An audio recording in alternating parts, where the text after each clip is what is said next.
Welcome back, everyone, to Lesser Known Operators. I'm your host, Nicholas Allen, and my guest today is Shane Cav, also known as the real Shane Cav on Instagram. He is a member of the Australian Special Forces and is now currently living in Tasmania in the south of Australia. I'll have links to his socials in the show description. As always, today's episode is brought to you by the Green Beret-owned business Precision Wellness Group and Dr. Taylor Bosley. Precision Wellness Group helps you restore balance, unlock vitality, and fuel your momentum through bioidentical hormone therapy and evidence-based personalized telemedicine. Dr. Taylor Bosley is a board-certified physician, a U.S. Army veteran, and a former Green Beret. So he knows where you've been, where you want to go, and how to get you there.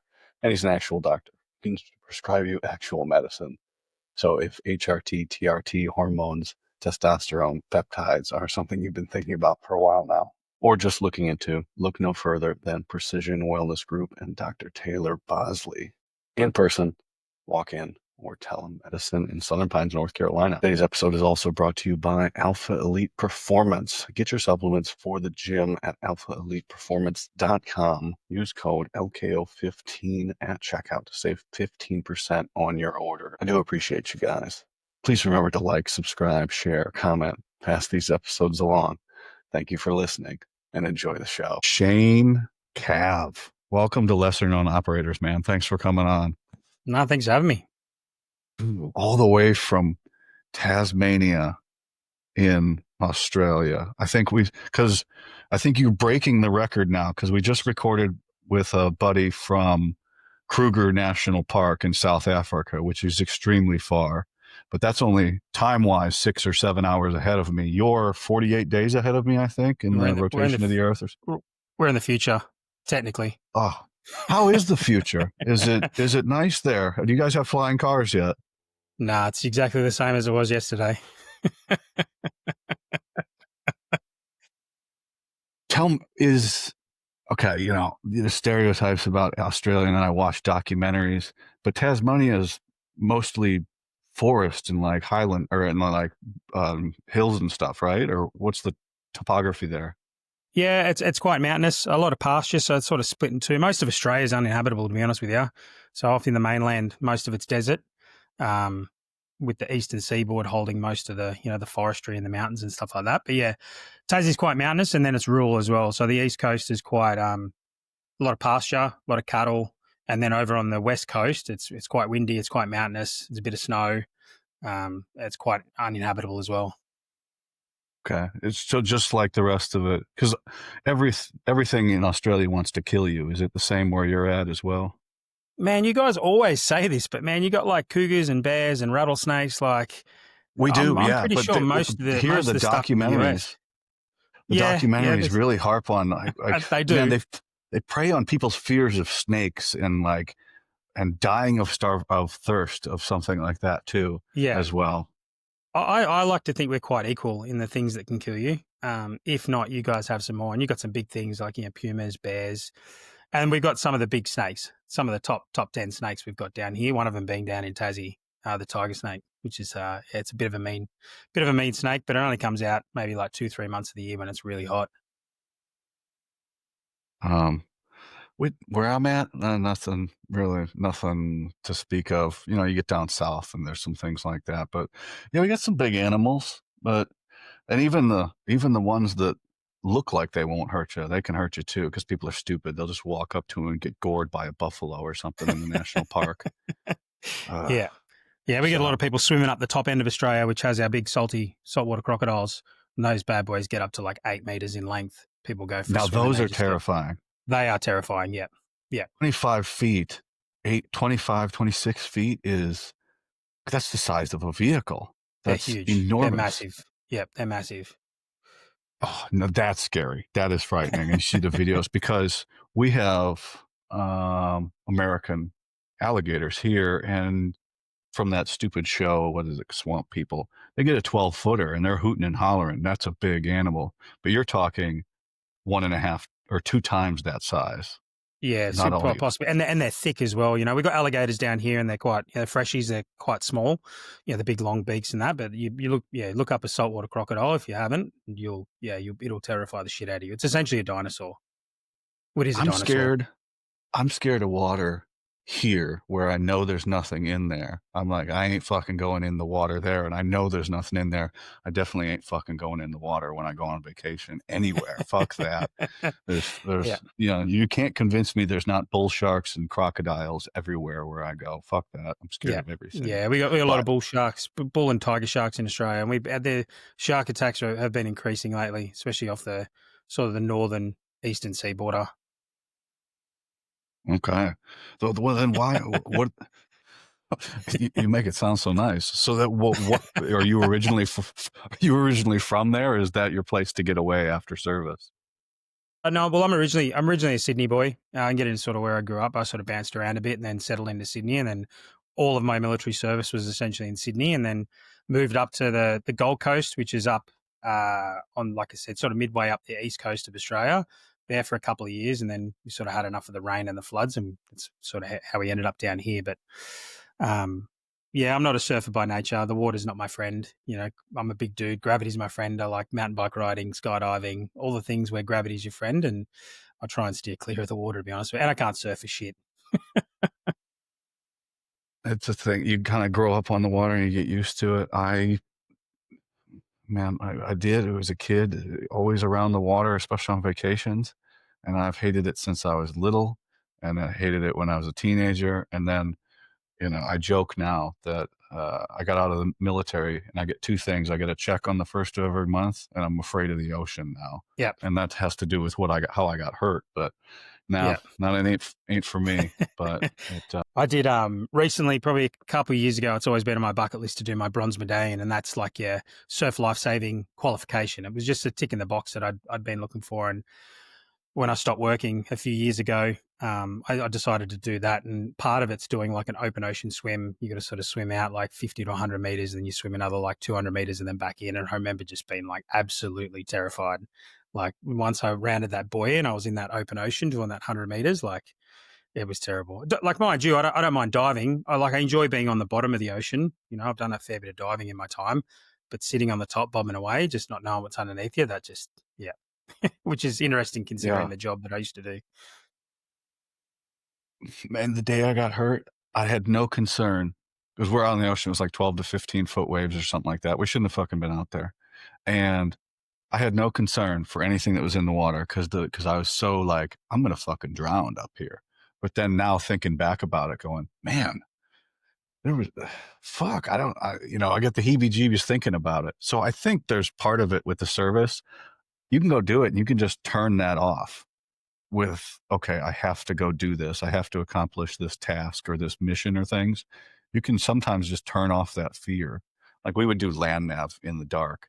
And I watched the movie The Village, M. Night Shyamalan's The Village before I went out there like a fucking idiot.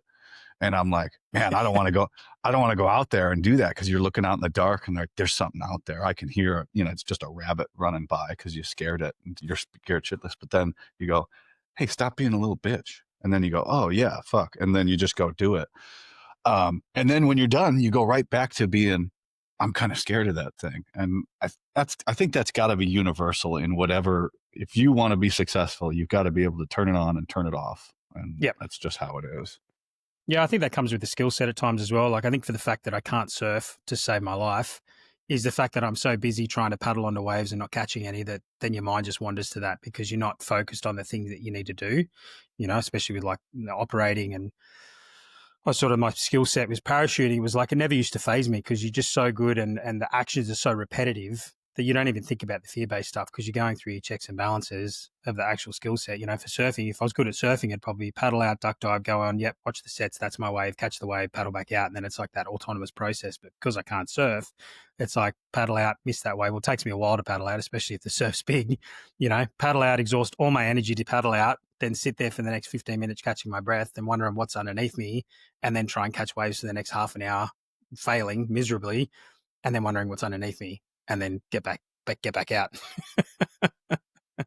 Because it's not just shark. There's crocodiles in the ocean too, right? Up north, if you're going Okay. up north, you just don't get in the water. That's the reality of it. There's some Just crazy flat guys out. that do that. No, there's some guys that do, and then up north as well with the jellyfish as well. Now, come to think of it, now I'm sort of rattling things off. There's a lot of things up the top end of Australia that can kill you. So there's a box jellyfish, and they're pretty bad. So if a croc doesn't get you and a shark doesn't get you, you've got to wear like a 3 mil wetsuit because the box jellyfish will get you, and then you'll have a heart attack in the water. So anything up You're north really in the water is dangerous. Yeah, you're limited, but down south it's fine. you're really selling it. You're really selling it. I'm really selling it. Yeah. Australia is a Southern beautiful place. Australia Don't is get the me wrong. place. We're focused on the bad things and the negative things, like the deaths in those categories are quite limited per year. It would be no different to like bear attacks and cougars and pumas and shark attacks on in the States. Yeah, absolutely. And people putting themselves in situations where they shouldn't be and things like that. Yeah, If you don't want to get in if you're not in the water, it's very hard to get eaten by a shark or to drown and things like that. correct. It's very Yeah, difficult. So yeah, you said free fall. Are you? But you said you're a big guy, aren't you? yeah, yeah. I'm a big dude. Yeah, So you're a big faller then too. Falling big faller, fast. but there's a lot of other big dudes. Yeah, last in this. My buddy that I had on the other day, he's like, I was always last in the stick because I'd fall the fastest. Yeah, Yeah. Like, yeah. Generally, changing canopy size or putting a little bit less in your pack obviously helps. yeah. Uh, so what do you do now for work down there, man? You just because I was watching some of your stuff. I kind of want to hear your story for the first time, but I was like, it looks like you're just well, what would we have it? Kind of just living a rancher life, so to speak. Yeah, you could call it that. Like I wouldn't call myself a rancher. It's a small little hobby farm, but it's my ranch, right? Yeah. Animals or crops or what? Yeah, they got a big value. We've spent the last 5 or 6 months away. We're building a house at the moment. So during the winter, we moved up. My in-laws, my wife's mother and father, they went around Australia in a motorhome. So moved into their place. They're in Tassie as well. And then we've just been there the last 5 to 6 months. So we've just gotten back on the farm and just standing everything back up. Got our chickens back. Our cows have been here the whole time. And then I've got the big veggie patch. So I'm just about to hook in and get that ready for the summer. Okay, that's got to be nice. Just relaxing. Got everything you need there. Yeah, Just chilling yeah, out.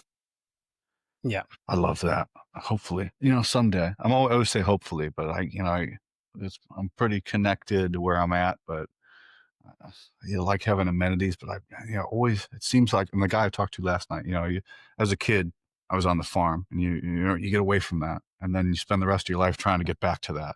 That's separated Yeah. from people and having your own little space in the world.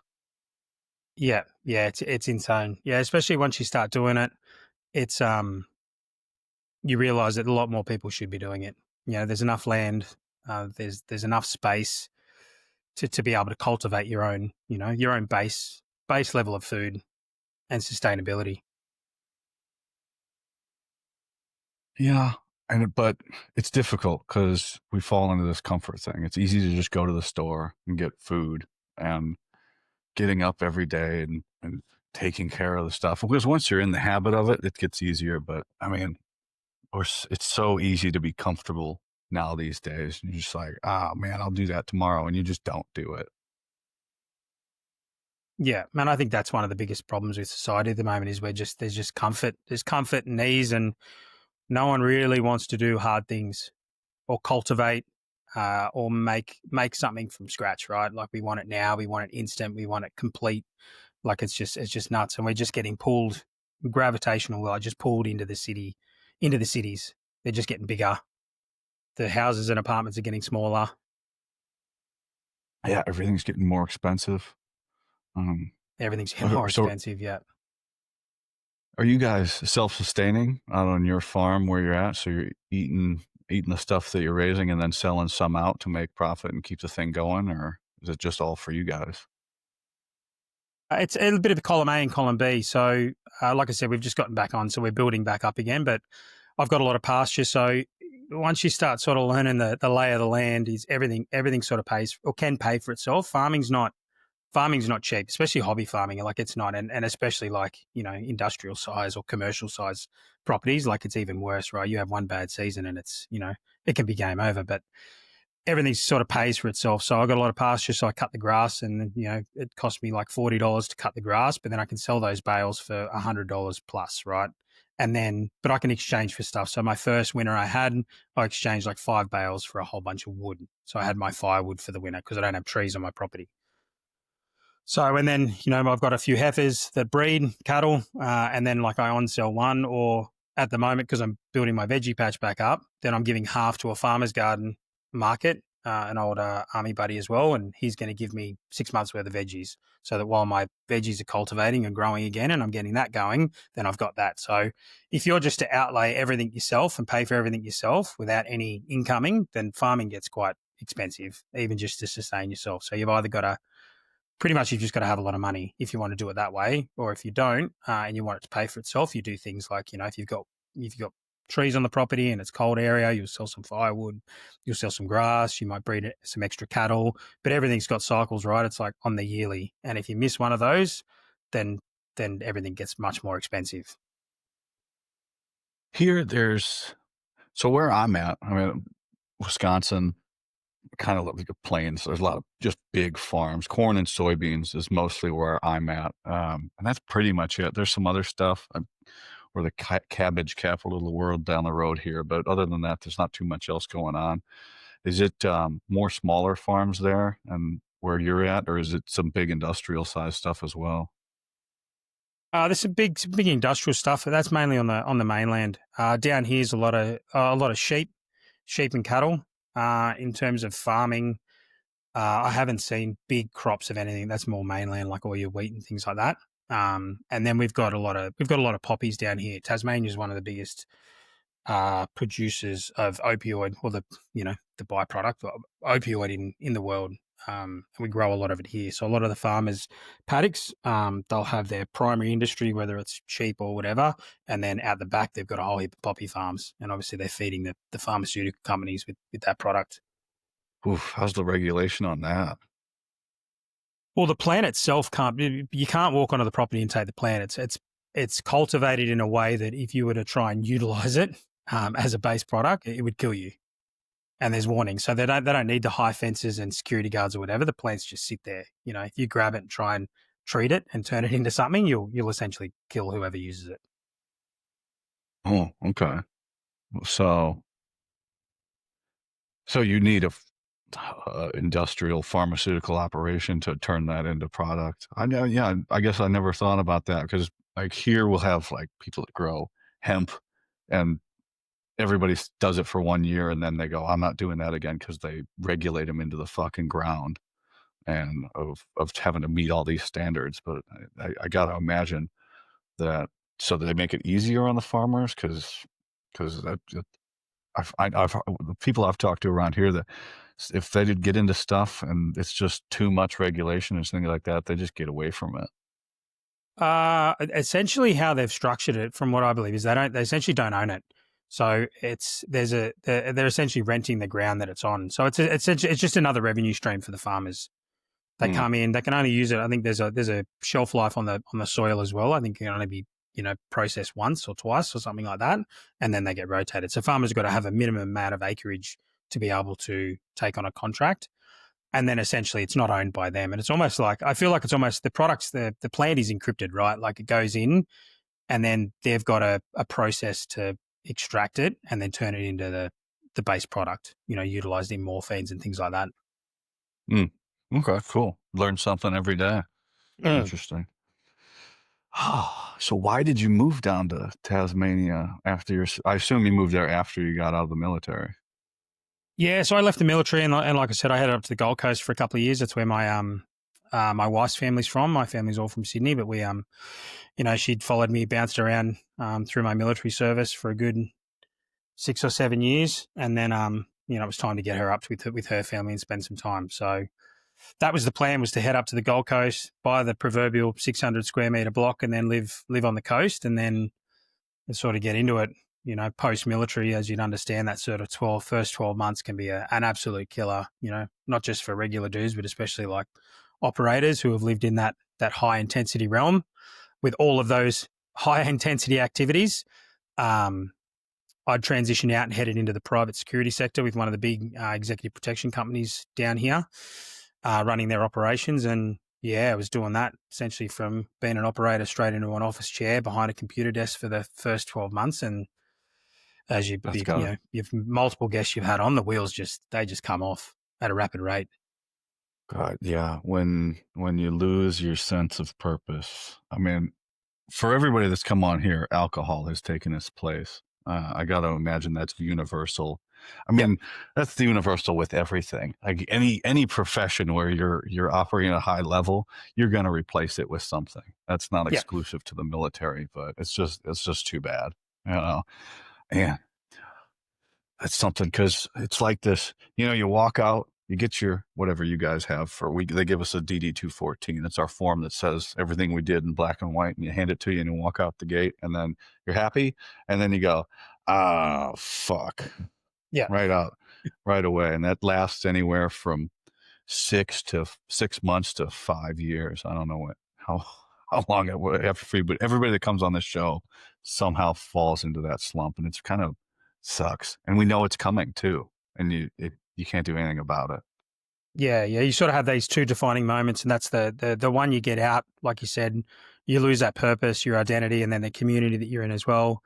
And then there's a period of time where you just feel lost, and then there's another defining moment. And most dudes, it doesn't, whether it's your podcast or anyone else's, all these military guys that have turned flipped the switch and turned it around, they've had another defining moment. They've had a moment in time where they've just gone like, enough's enough, They talk about like the bottom of the barrel, right? The bottom of the barrel isn't, the lowest point in your life. It's the point of where you decided to change, because you don't know what the bottom is unless you're coming back up. Yeah, yeah. If there's a top, there has to be a bottom, Yeah. and Like, you can hit rock bottom. Um, Maybe you can't go any lower, but you can go sideways. Like there's yeah, different directions in rock bottom too. There's other areas of shittiness that you can go to, yeah, and man, that's depressing. That's too bad. I never thought about that. Like you said it just there, a defining moment the other way, to come out of it. And yeah, I've had that, and a lot of people have too. And some people, they're still working on it, yeah, and yeah, that's the ones where it's given me the most perspective, especially from doing these interviews. Is mm, it's hard to see anything else when you're going through it, and you think your world gets real small, especially when you're, I equate it to the team room. When you're in the room with the guys on the team, that's it. That's the whole world. And then when you leave that and then you start working maybe at the company area or battalion, you start seeing this bigger world and how everything works together. And yeah, then you realize that, hey, there's other shit going on. There's other resources and other things like that. And yeah, it's uh it's a bummer. I don't know how else to put it. It's just a bummer, the whole yeah, process, because yeah. I got to imagine for you guys, it's extremely difficult to get to where you're at, because not all special forces are the same. I've learned No, that, especially some other ones. But uh, we had a Australian guy at first group, and he was legit. Like that dude was a killer. And the stuff I heard about them, you guys is just as difficult to get into as ours, correct?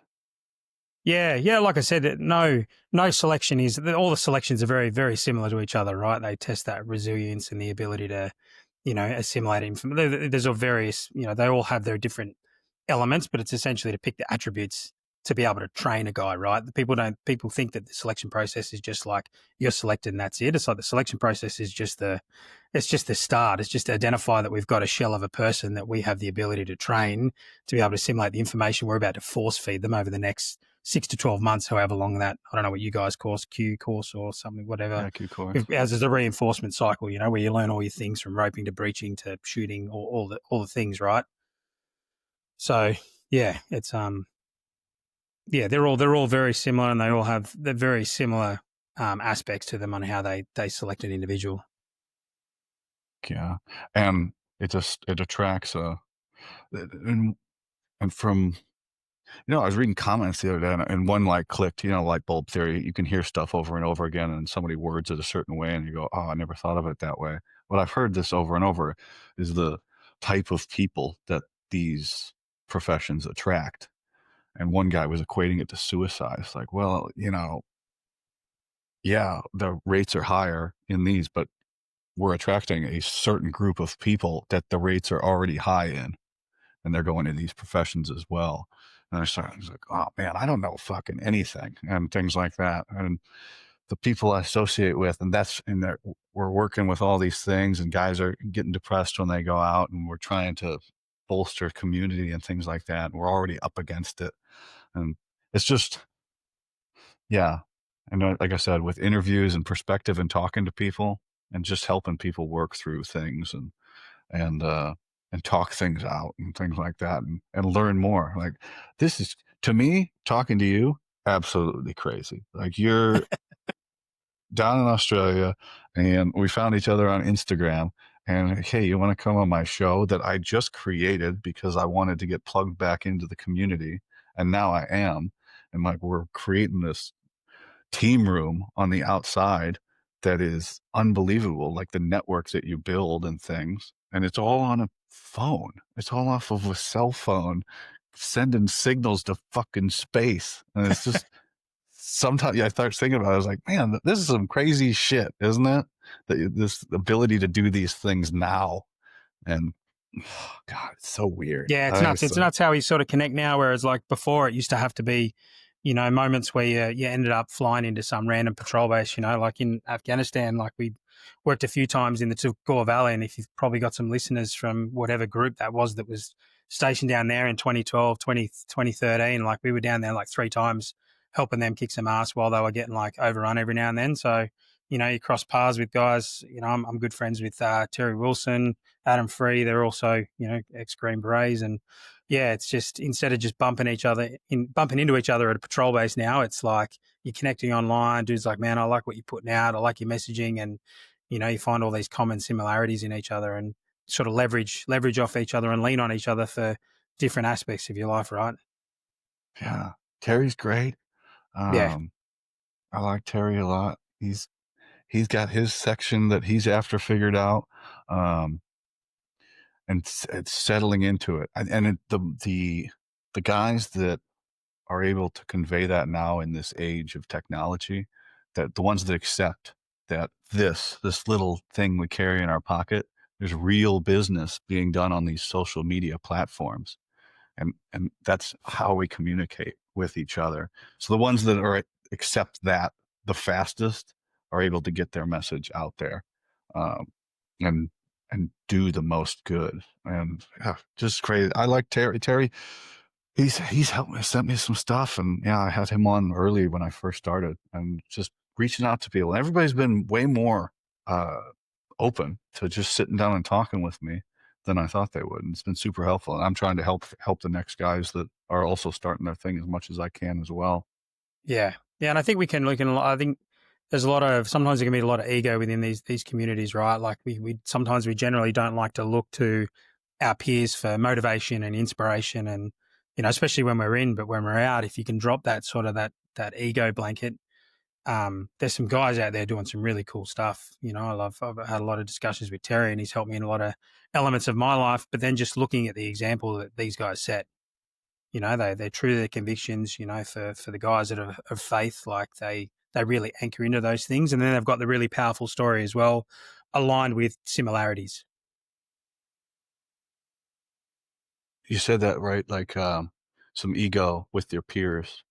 And man, the last few days it's come up a couple times. Like nothing bums me out more than hearing guys say, "Oh, when I needed the brotherhood, they weren't there for me," or "There's no veteran loyalty," or things like that. Man, that bums me the fuck out. Um, and I go and I start thinking about it and more. And yeah, that is true. And as I said earlier, at the team level, right? You get out and you're leaving your boys that you're always hanging out with, and there's no way they can help you because you're leaving, not them. They're staying where you're at. So those are the people that you're closest with. And even the people at your group or battalion or whatever that you're at, there's no way they can help you because you're the one leaving. So those are the only people you know to reach out to, and you're going away. So you're gonna you're carrying this injury that is, it's not your fault, but it is. You're the one going, and you say, "Ah, they weren't there for me." Well, they still got a job to do. They're obligated to do that job and be where they're at. So you get out, and I think we carry that too far on the civilian side into the civilian world. Is that, oh, they weren't there when I needed me, so nobody's there for me going forward, and that is 100% not fucking true. There are 100 people at least on this side of things that would just step over each other to go out of their way, but they're further in their resettlement into society that they have the capacity to look down and help people, look back and help people. When you're looking back at your buddies, they got other shit to do. Yeah, man, Is that the kind they're of doing the job. They're they're doing the still job that you doing used to it. do. Yeah, so I think this comes into the when you suffer loss, right? It doesn't matter if it's a death, but when you leave the military, then that's what it feels like, right? There's a loss, like I said, purpose, identity, community. But that you go through the same sort of grief cycles, and one of those is anger, and I've picked that up.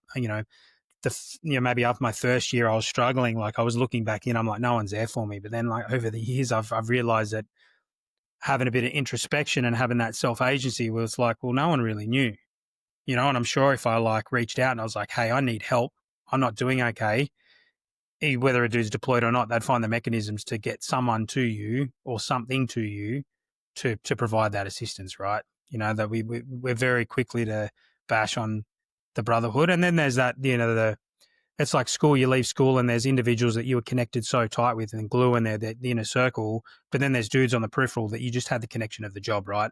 I think we get lured in this false sense that it's a complete brotherhood and that everyone's going to treat each other like a brother when you get out. But that's just not the case. Like there's dudes on the peripherals that generally you probably wouldn't have gotten along on the outside, but you share that common interest and that common role that sort of far exceeds the responsibilities of a normal job, and you sort of anchored in together with that mission and that task, whatever it is you're doing. And the bonds sort of do that.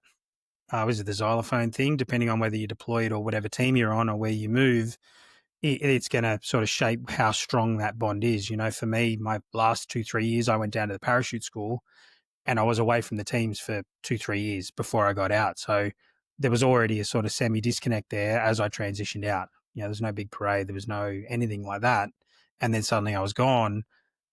But then there's probably in the peripherals, probably guys didn't even know I was out for the first year. They're like, oh, Cav's left? Oh, shit, didn't even know because he was gone for the 3 years prior to that. So I think, especially operators when they get out, it's like sometimes you just got to have a little look in internal and see what you're doing in the whole grand scheme of things, and see what role you played in that. Like, did you reach out and be like, hey, I need help? Or did you just sit, 600 miles away in your little town drinking yourself to oblivion and no one even knew? Yeah, nobody wants to admit to that when they're Mm. struggling either. That they're going through it. Isolation of, oh, I don't want to Burden. be a burden on my buddies. Well, fuck. I mean, have you give it a shot? Give it a shot. Maybe it'll be okay. It's a lot better than what you're doing. I mean, oh God, I drank so much. It was so stupid for years. And now I'm sober. I'm like 18 months sober today, actually. Yeah, 18 months sober today. And yeah, I miss having a drink with the people, but I'm not hungover anymore. I'm making correct decisions. That anger, and that doesn't help either. The drinking, like you're angry that you're out and you want to be back doing that because that was fun. And then you're pushing it and then you get really angry. And that's even worse. So the Yeah. anger kind of dissipates when you Yeah. start eliminating those things. But I think people they don't have a capacity to care when they're going through the job, and that capacity to care is I don't know, it replaces the uh, commitment to the job once the farther you get away from it. So the farther you're away from it, Yeah. you start, that commitment goes away, and you go with care of, man, I suffered, I want to help other people that are going through that as well. And that's why there's just endless people, but they're mostly older, like in 40s and 50s.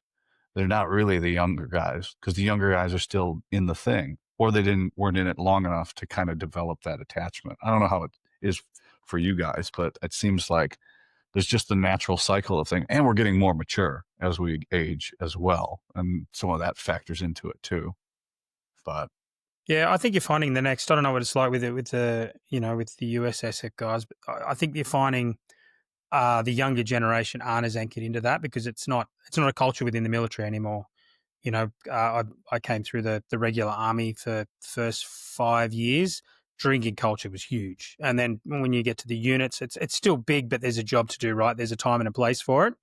And you can, there's times where you can get a bit loose, but like the regular army, I don't know what units are very similar, but the Marine, just the looseness of and the drinking culture is huge. So and then you get to SF and, the drinking culture is still there and then you anchor into it, but you still got a job to do. You're still staying fit, rolling through the team house 2-3 times a week. Like you're always wearing body armor. Like you sort of, it's like controlled fitness, right? And then you get out and then you're still drinking like you were back in the teams, but you have none of the physical elements anymore. Start stacking on the weight. Your testosterone gets affected, your hormone imbalance, like you're putting on weight, the stress of civilian life, which is nuts. I told my wife when I got out, I was like, man, I was a good soldier, but I make a shit civilian. So it's like you start doing all these coping mechanisms inside a realm that doesn't support maintenance at all. If anything, you just start going backwards, and that's where the issues arise. In saying that, not saying drinking is bad. It is bad.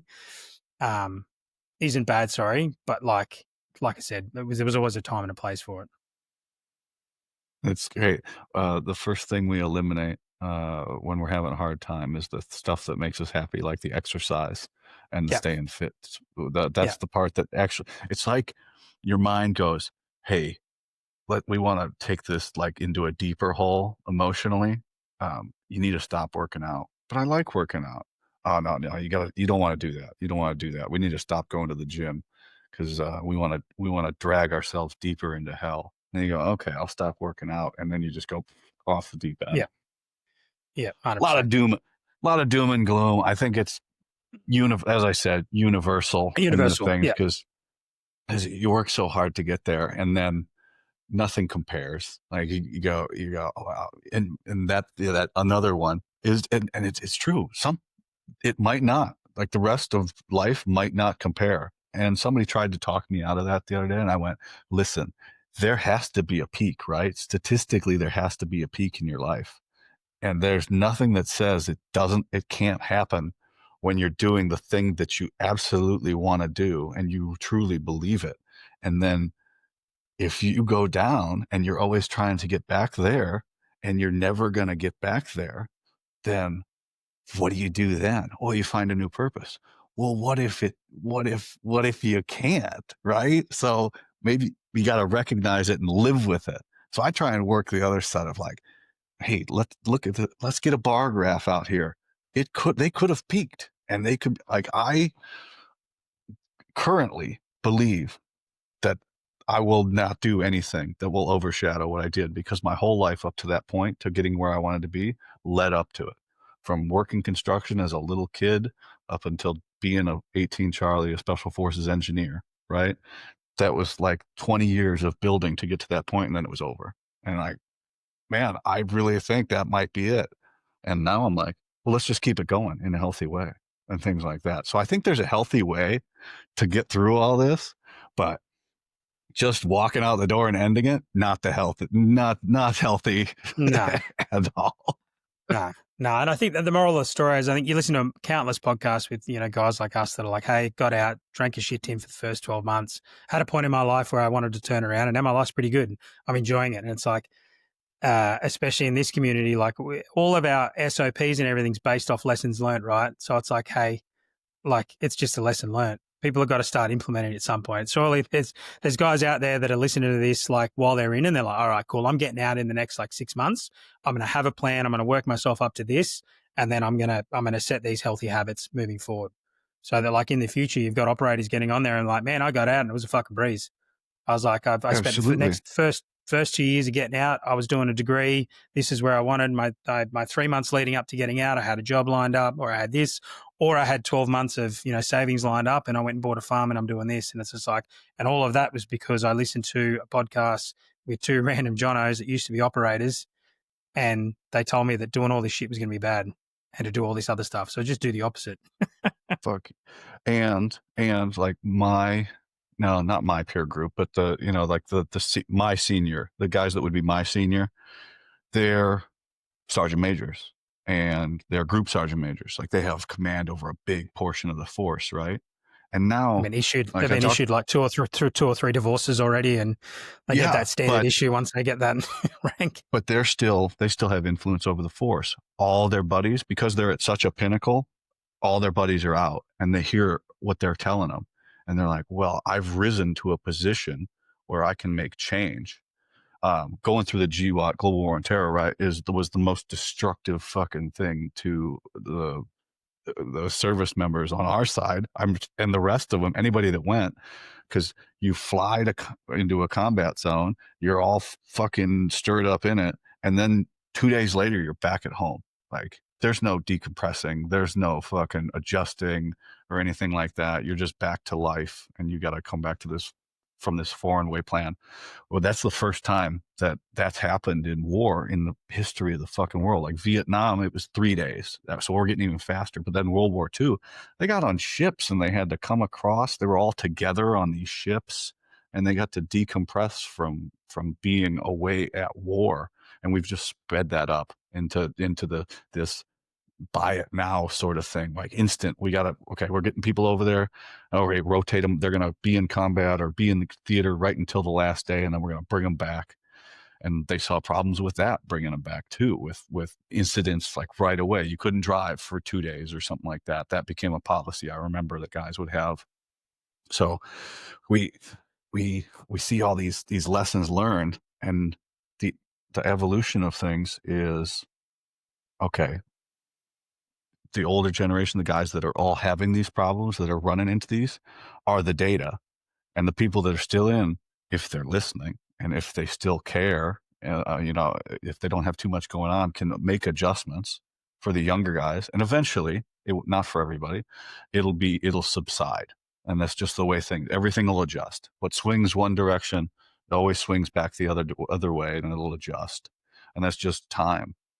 With giving guys adequate time to get out of the military and things like that. Some of that's with leadership and things, and with the modern era. How is it for you guys? Because our motto's like quiet professionals, and for years it was silent professionals. Like you didn't fucking say anything, you didn't stick your head up, and nobody talked about it, and everybody was shunned. How is it for you guys with being proud of your service and when you get out and stuff like that? Australia's very different in terms of, we've got a lot of the issues that are going on in America right now where, especially recent events. It's an interesting one, like the American machine is a big, influential power on the world scale, but especially, being one of the allies of Australia. But in terms of like military service, there is an element where there was, people are thanking you for your service, but it's not like the States, right? Like I've been in the States about 5 or 6 times now, and it can be even just like when I was I don't have my black roller bag anymore. I go through with a normal suitcase, but a couple of times I went through the States and I'd have my black roller bag in the airport and I'd just get grabbed and someone would be like, thank you for your service. Like that instantly pick, most times people are like, you're either military or police. Like I just have that build and that look.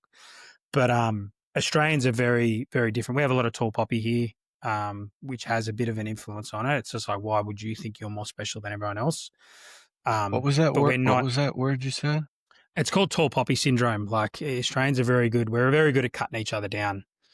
I'm sort of bouncing around the question here, but what I'm trying to get at is that the patriotism towards the Australian flag, there's still a lot of division that goes on there. It's very similar to your Native Americans, in British colonization, but we're like 100 years behind. So there's a lot of issues in Australia that are sort of attached to that. And in terms of like patriotism, recognition towards service, etc., it's there in the grassroots community, but as a whole, it's not.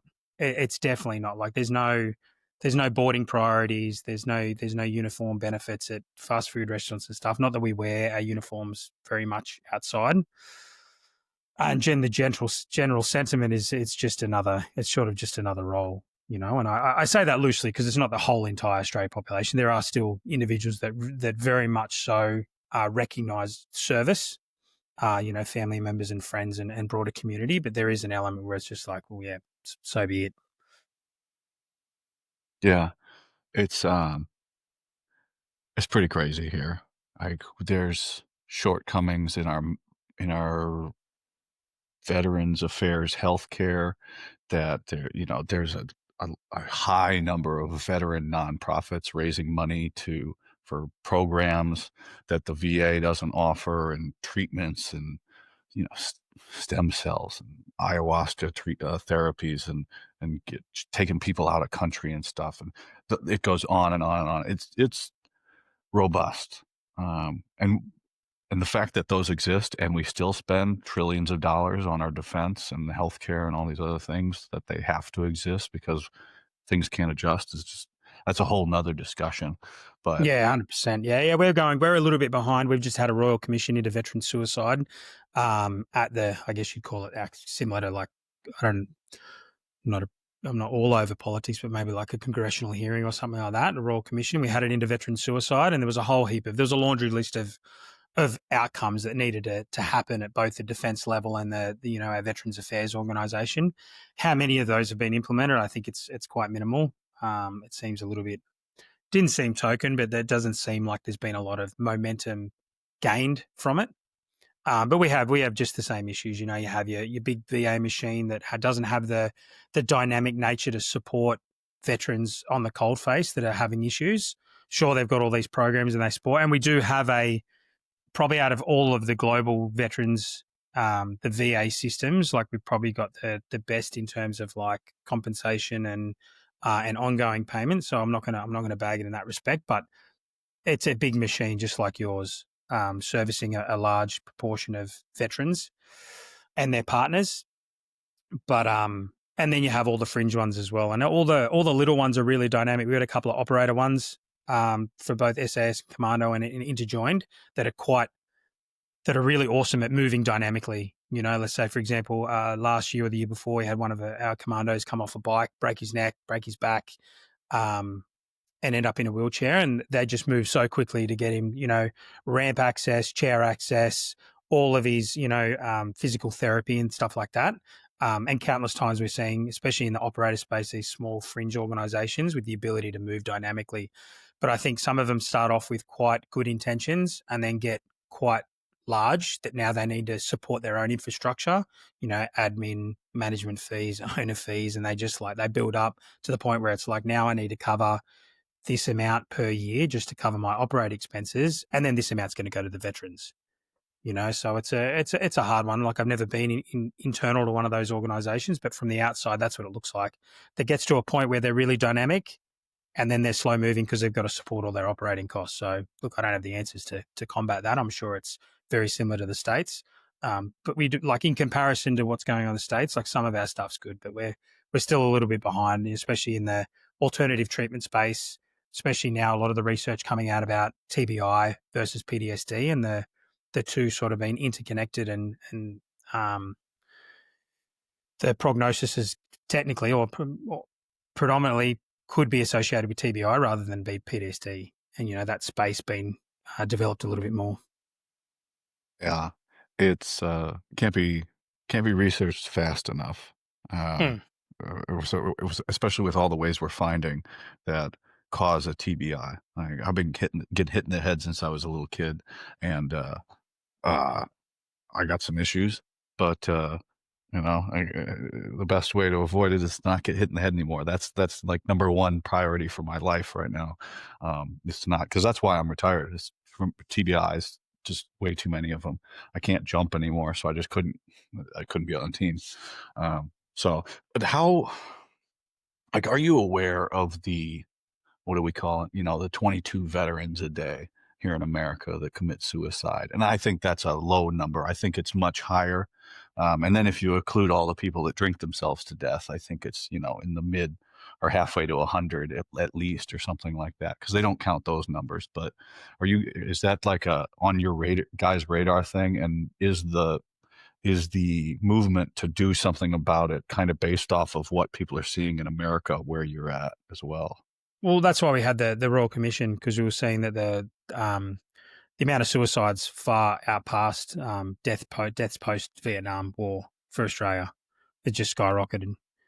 So that's why they had it. So yeah, we do have within the veteran community, we've got a high suicide rate for per capita for the amount of people that we have within the Defence Force. We're a lot smaller. Mm.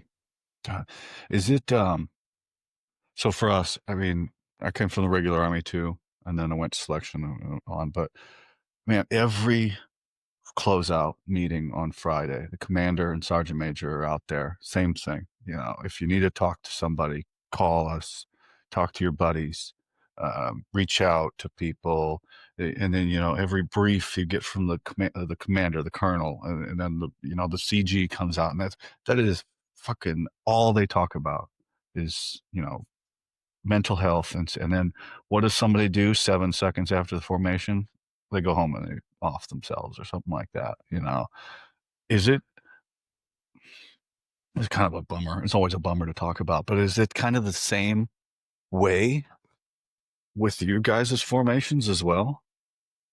No, I don't think I've ever had a talk on a Friday afternoon where it's like if you need to talk to someone. Generally, that talk comes after someone's done something, right? Something's happened. Well, for us, it's all the Yeah, time. yeah, It's all the time. It would be all the time. The army's very big too. I mean, we're massive. yeah. I So think with us is it's not happening every day or every week, so it's not a conversation. It's especially you've got the ones mainly veterans outside, and then internal. It's like we've only got our defence forces only like including reserves like 55,000. So if you were having 22 deaths in service every week, like like that would be pretty no, per capita. That's a huge number. They would definitely be like something needs to be done. But I yeah, think just we're a lot Fort smaller. Hood is 55,000. Like that's just one Yeah, base, really. yeah, So, and you guys are all spread out, so it's probably a less of a thing. And because for man, it's somebody always is getting in some sort of accident and things like that. It just seemed like or an alcohol related incident. That was the other big one. Is man, can you guys just not drunk drive? And that would be great. That would be really great. And sure enough, Friday right after formation, somebody's getting arrested for DUI, and we're coming back in on Saturday. Um, yeah, it's funny, but yeah. it's not funny at all. Yeah, I know. I think there's a lot to be said about like, yeah, it's all well and good to be like, don't drink and drive on the weekends, but what's exact? You got to look at the root cause, right? What's exacerbating these things that a dude on a Friday night feels like he needs to straight up go out and just get absolutely fucking annihilated and drive his car.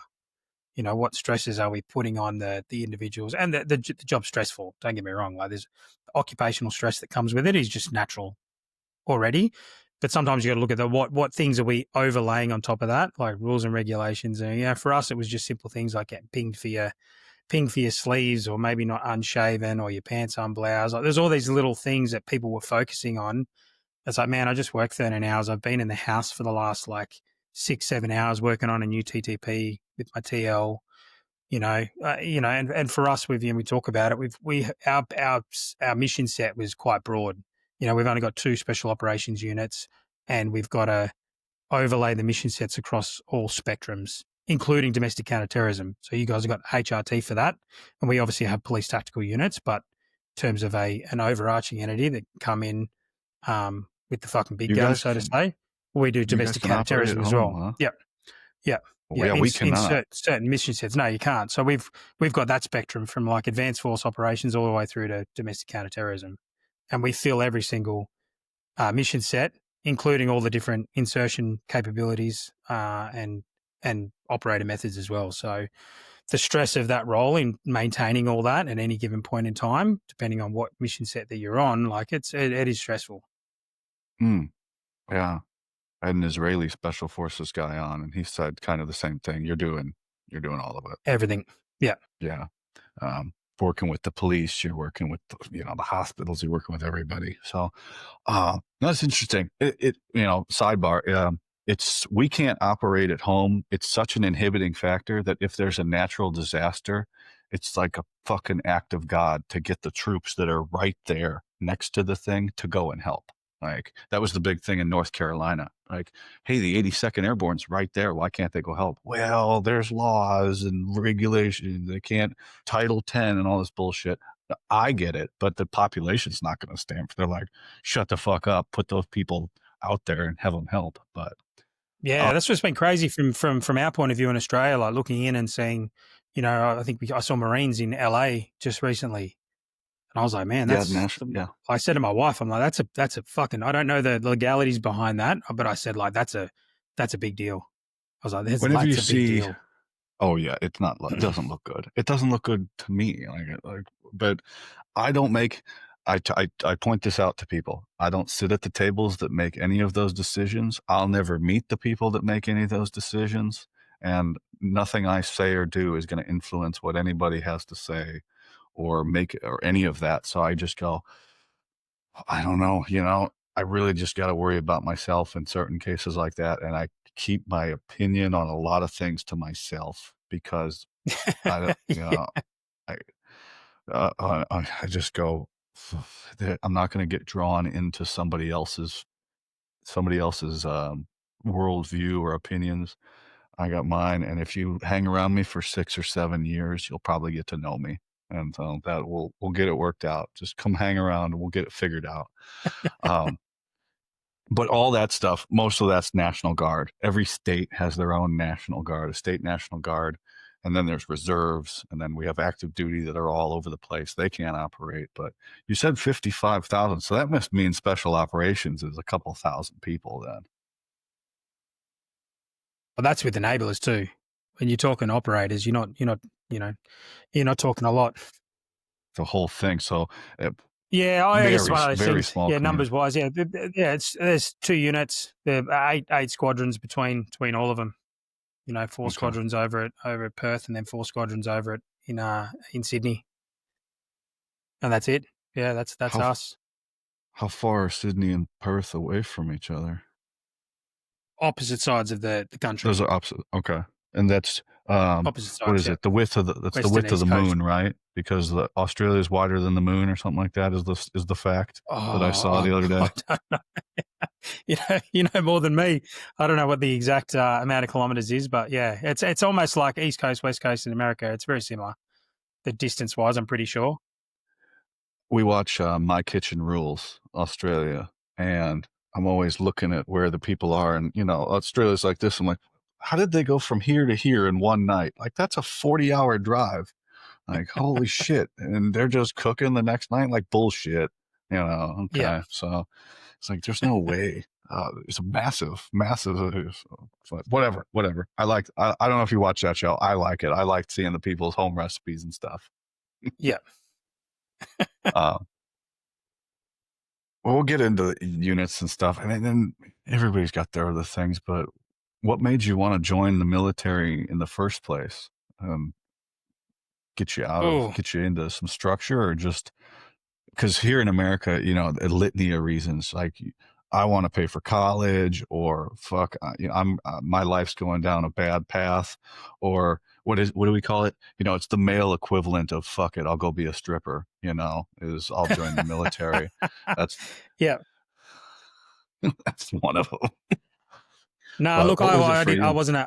I wasn't troubled youth by any means. I had a good family unit. I had a really, really, really sound upbringing. Well, I guess the first little bite was fighter pilot. I wanted to be a fighter pilot. I wanted to join the Air Force. So in year 10, you pick all your subjects that are going to set you up for university or your equivalent to college.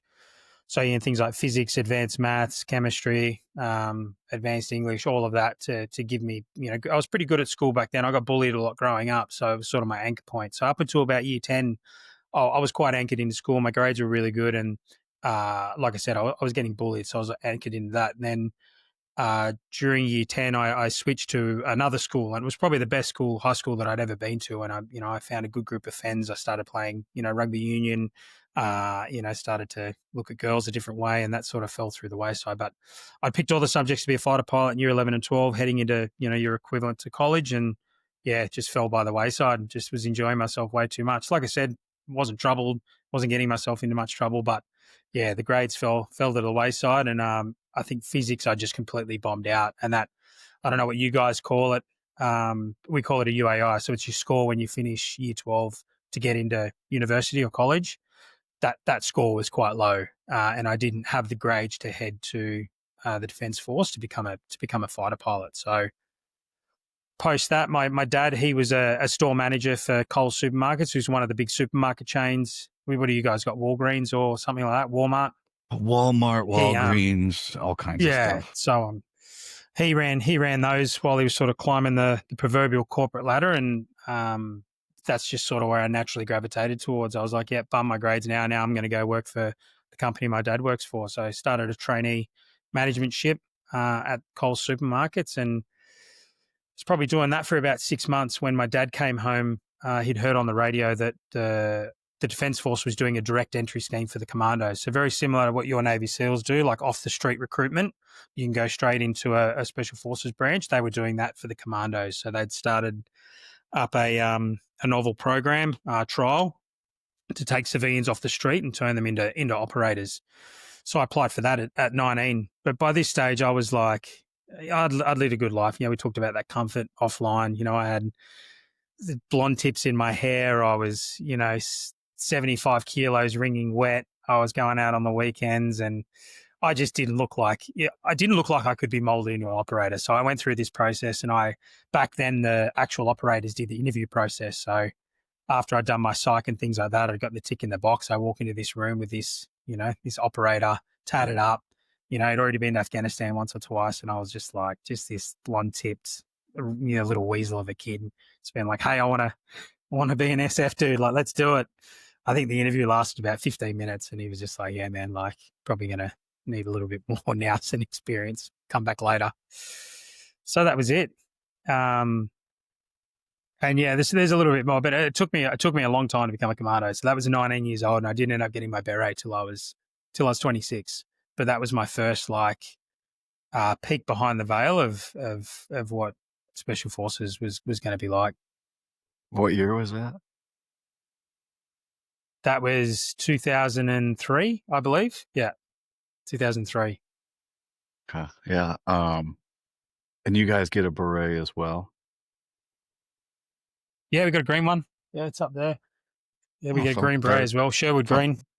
very similar. I forget the shade of ours back there somewhere, but no, that's so you start working.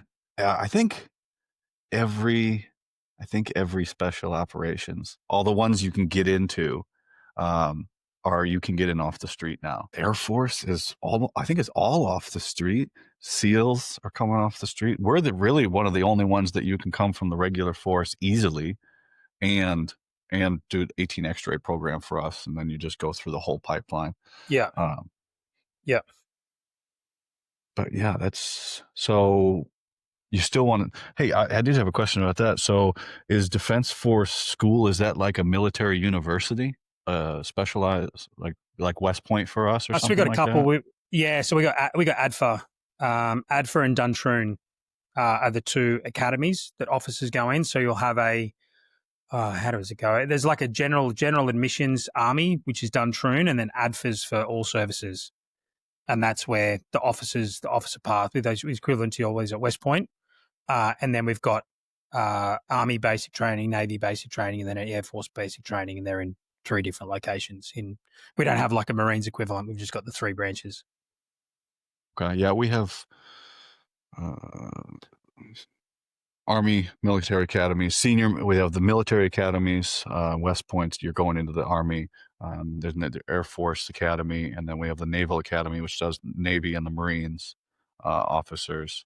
I think if nobody's going to comment. Nobody ever comments to tell me I'm wrong on anything, but if they do, hit me in the comments. I think Space Force, which is new, they go to Air Force Academy because they just broke off of the Air Force. So I'm sure that they go to the Air Force Academy. But we have those, and then there's senior military academies, which are universities that are pretty on the ball. Like you are in basic training and going through it for like 4 or 5 years, and that's Texas A&M and Virginia Tech and VMI and God, I had a guy on he knew them all, I think. But yeah, and then every college has a reserve officer training corps. Pretty much every college where they less in uh, I don't want to say stature, but less in rigidity in their programming as well. Like you're in uniform like once a week, where in the senior military academies and then the military academies, you're in uniform all the time. Like you're basically in the fucking military. So I imagine with you guys, it's not that way. So you kind of have those two schools, and that's pretty much it. I'm not sure if I think the Air Force and Navy have their own. I think every branch has their own like general Okay. academy for officers, and then you've got ADFA, which is like the overarching, more specialized one. I think it's been a while, but yeah, and then So obviously after you've got your that, then basic trainings. so you just went regular force to enlisted in the regular army. I guess you call it the regular army. So after I did the commando direct entry scheme, I about 12 months later, I got the bug again, and I was like, well, I don't know what I'm going to do. It's probably not being a commando, but let's try something else. So I rang up recruiting. They were really good at the time. I was like, hey, have you got something for me? Like, I still want to join the Defence Force. And they were like, oh, give me I can't remember how it all went around, but essentially what they did is they went and looked at my file again. They recalculated my score. They took physics out because physics was the main one that I'd bummed. Like I just didn't pick it up. So they took that out, recalculated my score, and then it was per average, it was quite high. It wasn't too bad. And it was enough to get me into our equivalent of academy. So I went through the officer board selection, which was a whole other process of like psych screening and interviews. And then right at the end, you go and do a full day panel and does, physical through to like team building. You'll do some critical skills thinking, and then you do like some public speaking, and then an interview on a board at the end with some colonels and stuff, some lieutenant colonels from different branches. I think psych and a couple other specialty branches. And then I did that, and then once again I got right to the end. I think I might have been on the cusp. I was on the fence, so they pulled me in, and they were just like, yeah, probably not suitable for officer material, which probably made sense looking back on my career. And then eventually I was just like, hey, my grandfather had served in the military. Like I had friends from school that had served in the military. I knew people in the military. I'd done that officer board with people that had been selected that I was like, hey, I think I'm quite on par with this dude. And then I just threw a Hail Mary. I'm like, surely you've got something for me. Like surely there's something in the military that you can give me. So I got punted out of the room. They brought me back and they're like, how does the engineers sound? I'm like, well, I don't really know what they do, but let's fucking do it. So yeah, 3 months later, I Blow was on a some bus shit down at up. Kapooka. Yeah, so here I am getting knocked back from commandos because I didn't know enough about the roles and responsibility and tasks, and then I'm just being handed this job role on a platter without having any understanding of it whatsoever. So had to go home next month or so, research what an engineer did, and there I was on the bus headed down to basic training as an engineer. Everybody that comes on here, like half of the guys going through, even through the Q course, like you've already been selected and you're halfway through. I ask guys, I go, hey, did you know what you're getting yourself into? And they go, fuck, no, I didn't know what the fuck I was getting myself into. And then you graduate and you think you're all high on the horse, and you get to group and you go, oh man, I'm just a fucking new guy shitbag again. God damn it. And I don't know what the fuck I'm doing. My hair's on fire and Yep. everybody's mad at me. Fuck. So Yeah. nobody ever knows what they're doing. And if they do, No. they've got imposter syndrome because then they don't think they Yeah. should be where they're at. So Yeah. you never get settled in. At least if you're progressing, you never get settled in. Uh, so we go in as now we're going all that two ups and downs, and now you're going Yep. in as an enlisted guy, and you don't Yep. know what you're getting into. So you're gonna go blow some shit up, but you don't know it yet. How did that settle in on you? Yeah, I was like, yeah, no dramas, happy days. Let's do this. And then I got to Kapooka and I gelled a lot more with the infantry guys than I did with the engineer dudes. Which is not taking any of the engineer dudes. Some of my closest friends, when I got to special operations, like we have quite a tight relationships with the special operations engineer regiment. But yeah, I got down there first 2 weeks. I was like, hey, I really clicked with these dudes. Most of my instructors were infantry. And then we got pulled in by one of the section commanders one night and showed us a picture of guys jumping out of airplanes doing static line.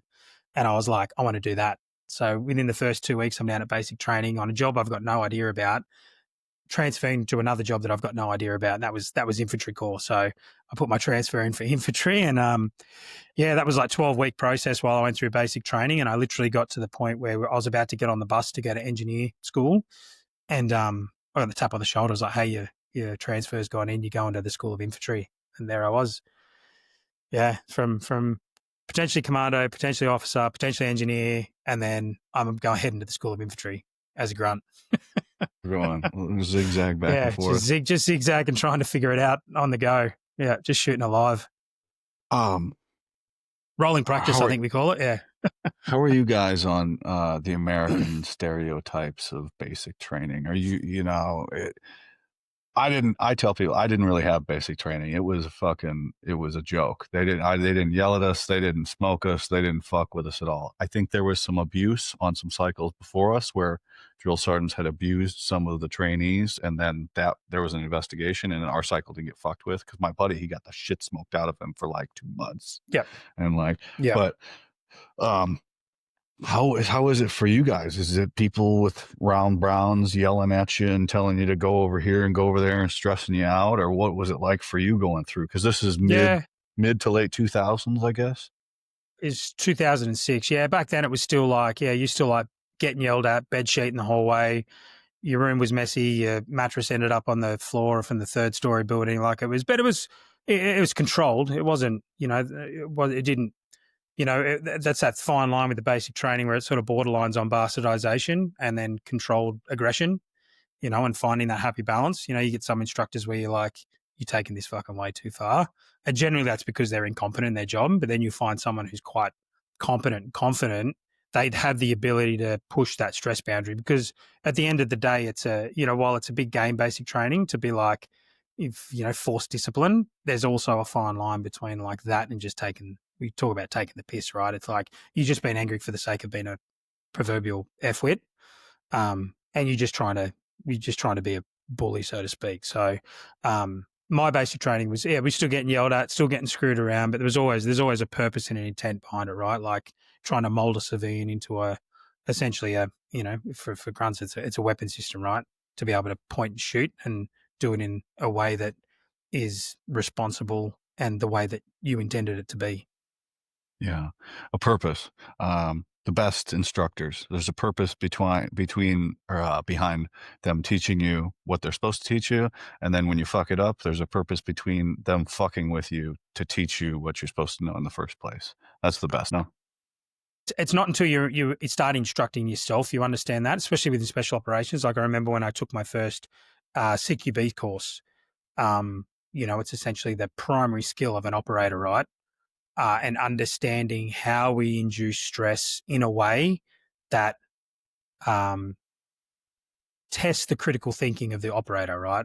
But if I induce that stress way too early, I'm going to get exactly what I'm looking for, and that's a flat spin because I haven't given that individual the tools in a repetitive nature for them to assimilate the information so that they can make a critical decision under stress, and I think it's a lesson learned through all phases, right? We learn basic training, then we learn the skill and then we get good at that skill. And then we learn how to be an instructor. And depending on what instructor we've had or what exposure we've had as a student is going to dictate how we induce that stress. So, looking back on those instructors back at basic training that I thought were, not at the standard required and inducing stress in a way that probably wasn't conducive to learning, you got to look at the root cause, and it was probably that's just the way that's always been, and they've never been gripped up for it. Yeah, you don't know anything until you start teaching. No. One of the best lessons that I guarantee nobody remembers but me. We were doing small unit tactics in the course, and I did something stupid. The instructor killed me, and he said, "You're a ghost on the next mission. Take notes and read them at the AAR." Man, that previous mission, I only knew what I was doing, and like I thought I was doing the thing.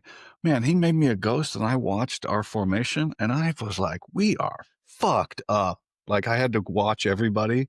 Like I was like, man, they're out of this, and we're like, I understand because you step away from it and you go, man, this is all the shit we're doing wrong. That's why we're having these problems. It's because we're doing all this shit wrong here. But you can't do that unless you can step away from it and look at it from an outside view. And I, I always, that's one of the best lessons of my life. That little thing in the woods there, that couple hours where I was watching, where I go, man, unless you can look at something from the outside perspective, you're not going to see jack shit. No, Man. no. Yeah, I had a very similar example on my when I was a trainee on my CQB instructor's course. I remember I was leading the team in one of the scenarios, and it was essentially a strong holding standoff engagement, and I'd put a machine gunner up on a roof, and he was just fucking around. But anyway, long story short, his oppo gets killed. DS, the directing staff come down. They're like, "Hey, you've got one up there that's dead. You've got the machine gunner up there by yourself." And I remember I just cracked it and I stormed up this tower and I was just like, give me the gun. Like, we're peeling out. Like, go back to the FUP. Like, just piss off. So I'm doing the extraction. I lay down some covering fire and then I leave. And then I remember, like, it wasn't at that moment I realized it. It was like later on when I got down to the parachute school, because they're in this interesting thing about parachuting is you want to de-stress an individual. So CQB, you want to induce stress because you want to see how an operator operates in those environments, getting shot at. But then when you're teaching someone to parachute who's already an operator, it's like, I want to calm that dude down so he can think cognitively enough to pull his parachute himself. I don't have to pull it for him, right? So it wasn't until I got down to school, like I was sort of revisiting some of these things and I was like, like it's probably not the best thing to do in those circumstances. Like, you've just redlined this guy, you've taken his gun off him, you told him to piss off, you've done the job yourself. It's like, that's not what we're here for, right? Yeah, speaking of keeping people calm and knowing when to do it, the our our qualification course is five MOSs. So Alpha, Bravo, Charlie, Delta, Echo, right? And then Fox and Zulu, that's a different thing down the road. But you can get one of 5 officers, and then there's 4 enlisted guys. I was a Charlie. There's Bravos as weapons, Deltas as medics, Echoes is the communications guys. But we, during our MOS phase, our job phase, are handling live explosives. And I just didn't realize this till recently, even, why we never got fucked with by the cadre. Because we could have fucking killed everybody by fucking Yeah. something up. Yeah. And it never clicked. Yeah. Because all my, like, the Bravos, the weapons guys, and the Echoes, and even the Deltas to some extent, they were getting fucked with like all the time. And just get the shit smoked out of them. And they're like, and they would ask us, I was like, nah, man, we just show up for work and then we do our thing and they teach us the stuff and then we just go home. We do PT on our own. I mean, the cadre were chill too, and that's kind of the thing. But yeah, there's knowing when to, for everybody's betterment too, of when to keep people calm as well. So it's just interesting that Yeah. you get that point Yeah. too. Yeah. um, Yeah, Infantry 100%. school. It took me a little bit. Don't mind you. Like, Everything takes you a little bit, and that's part of getting older and growing up and shit like that yeah, too. But yeah. Especially the guys that deployed. Like, it's even more heightened when you deploy and you come back, because you're like, you know that the actions of someone else is could potentially have an impact on the survivability of an individual or potentially a team, right? So you take that into, when you come back home from, kinetic operations, come back home and then you go back, you tap back into the school to mentor or instruct. It's like you have that at the back of your mind. It's like, man, and sometimes you get caught up in the whirlwind of like the anger of like they're making a mistake can get you killed, and you take that into the instruction, and that's sometimes it's important because it's a lesson learned, but sometimes it can be a little bit destructive where it's like, yeah, well, the dude's just learning. Like, he's in a training environment.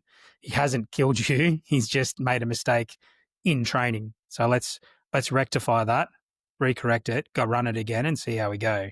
And in the end, it's like, if you keep making that mistake repetitively, and it's one thing I learned on the selection phase. It's like the guys want to pass. They want to pass so fucking bad, it's not funny. And I think in our heads we're like, you need to be at this standard. It's like, yeah, he does need to be at the standard, but I don't need to like constantly remind this guy, especially after he's finished a selection course and he's on like a cycle. It's like, I don't need to constantly remind this guy that like he's on a daily renewable contract within the cycle itself. It's like, he knows that. It's like, let's try and clear the guy's mind, feed him enough information so he can make those decisions on the ground. And then I'm going to introduce the stress and see how he goes. And then I'm going to incrementally increase that stress and test it to the point where, like, if I break him, I retrain him and then we go again. But then it gets to a point where it's like, hey, man, I know you really want to pass, but unfortunately, this is the end of the road for you because I can't retrain you anymore because we've got to move on with the next portion of the training cycle, which you're not at the standard required. Student stress, eat guys alive. They'll self-select out because of that. One instructor, I think he was on his way to retirement. And one day he just goes, "You guys are the fucking worst. You stress yourselves out on the objective, and you can do it in training. You can do it in the pre-mission planning, and then you go into test and you fucking shit the bed, and you know exactly what to do because you stress yourself. We don't even have to fuck with you. You guys do it to yourselves. Calm the fuck Yeah. down. Don't Yeah. if we're stressing you out, that's one thing, but don't fucking get yourself out because you're nervous. Like, calm the fuck down and do what we teach you to do." Um, how is it like for us? Which is why I regard selection as like the greatest accomplishment for me personally, and not for everybody else, but me personally, because that's the only point in my life and career that you tried very hard and you didn't know how to pass. Like you just did, you're like, I think I know how to do this and I'm going to do my best, but they don't tell you the standard. They don't say what you have to meet. They don't give you any feedback. And so to me, that anonymity and that mystery is why it's getting selected. The rest of the course, they teach you and tell you exactly how to pass every phase Yeah. all the way through. Yeah. They teach you everything, but that selection is a mystery. How is it for you guys in that respect? Yeah, we're Without the same. telling There's a anything lot of away. silent. There's a lot of silent running. You obviously have the gates that you need to meet physically, and obviously they're just gates so that they know that you have the ability that you're going to be able to do the selection course right, and you're not going to be broken. So ours is a 20-kilometer ruck, 3.2 run, 400-meter swim in runners and cams, and then some pull-ups, push-ups. Is there anything else? No, there's no sit-ups. Yeah, I think that was it Standard back then. stuff. So that was standard. So you do that a few months before you do selection, and then you'll do it on the day when you rock up. So you do it to meet the gate 2 or 3 months prior. Tick in the box. You'll set a paper board as well. The panel will come out on how many dudes are going to the selection, and then day one you'll do those gates again. But generally that's after like a kit check. So you do the load list, and you're getting PT the whole way through that because dudes will like not bring gear, have too much gear, not the right notepad, not the right boots, not the right pack. Like you get the load list and that's it. Like that's gospel. Like you bring no more, no less, and no variations of this load list. And then on the first day, you do a kit check with the, if let's say 140 dudes start, you're all in a big square and you're holding up all your items. And for every item that's missed or not as per the load list, you're doing PT. And then that transitions into your 3.2 run, you swim and you stomp. Hey, there's phases of the course if you take a path that are like that. But when I went through selection, it was especially guys that were returning. You knew that selection itself very kind of, I wouldn't say loose, but there's the packing list, and then it was like you can bring other stuff. Like you can bring, as long as it doesn't violate the rules. Like you're not bringing painkillers and other stuff like that. But the packing list says to bring these 4 pairs of socks. Well, of course you bring those, but then you bring your real socks, like the ones you're going to wear and things like that, and it's interchangeable. Nah, So not for us. us, Nah, if you're coming you from the got regular, the yeah. if you're coming from the regular army, for us, it's complete because you'll just come right from your unit and show up on day 1 PT test, day 2 gates and things like that, and then it goes into the real selection. The gates, I don't even remember the gates from both times I went because it was just such a like, okay, it's just whatever. Yeah, if you can't pass the gates, you don't deserve to be here. Really, once we started getting into land nav and after that and things like that. But now, if you're coming off the street, oh my God, what a miserable existence those kids went through, especially in I could the imagine. Yeah. 2002. I think it was I want to say August or September was the first SOPC, which is Special Operations Preparatory Course class for these kids coming off the street. And oh my God, the abuse these guys had. And then it ramped up. Like in 2004 and 2005, it was just awful. The lives that they went through and things like that and then the cycles of back to combat and things like that. So Yeah, I came from the regular side. I just showed up and performed where other people had a much fucking shittier time than I did. And it's a whole, yeah, everybody's got a different path. Everybody's got a different path, but yeah. See, our guys aren't too bad because the direct entry guys will go through infantry training and then they go through like a preparatory course. So they're generally good to go by the time they hit selection. And the reason for that is if they bomb off selection, then they get fed straight into the infantry battalions. yeah. They don't go Yeah. home. Pretty much They're same for enlisted. us. Everybody's Yeah, 11 Bravo infantry. They go through one site unit training and then they go through a preparatory course and selection. But if they make it all the way to selection, they have a really high selection rate. And if they don't, they go to the yeah, 82nd, usually, which is yeah, right there at Bragg. Um, yeah. but but you came from the regular side. But so we didn't go to engineers. We go over to infantry, and then you spent 4 years in an infantry unit. Yeah, it was like 4 or 5 years. So I went to the equivalent of what I try to tell people is if the Marines had a baby with the 82nd Airborne, that would be the battalion that I went to, which was the 3rd Battalion, which was the parachute battalion of the Royal Australian Infantry. And we were segmented from our actual command element, which was in Townsville. So we were like the crazy stepchild that were parachute qualified. We wore the maroon beret. Yeah, so What it I'm was a sure that crazy unit. I'm I wasn't a Marine here in the States. I tried to be. They wouldn't take me because of tattoos. But I'm sure what you just said probably will offend a Marine that listened to that somehow. I wish, I equate You've it to got to this. remember, I you got to remember wish, from Australia, we're in it like and I talk about that in like capability sets, right? Like, so I don't yeah. mean to offend anyone from the Marines No, or the no, no. I'm 82nd just Airborne. joking. I'm just It's the joking. fact that, airfield seizure, like that was our bag, but we had like the mentality of the Marines. Like we were we were the shit. And I've got, a few Marine Raider mates and I've met plenty of Marines in my time and I've got so much respect for them. I spent the better half of 6 months on a base with a bunch of Marines with the SEALs in 2015. But I just say that in context of like the individual, like the baby that was born. That's the context. So, I mean, no offense to my Marine and my 82nd Airborne brothers. No, you're absolutely fine. I just laugh. I wish everybody in the United States military loved what they were doing as much as Marines love being Marines. Like they Yeah, are all in, fully indoctrinated into being Marines. That's all they care about. While they're Marines, that's all they talk about. That in November 12th around here in the United States, they're all saying happy birthday to each other because they all have the same birthday. I wish every service member loved what they were doing as much as Marines loved Marines. They've yeah, got that shit yeah, figured out. yeah, yeah.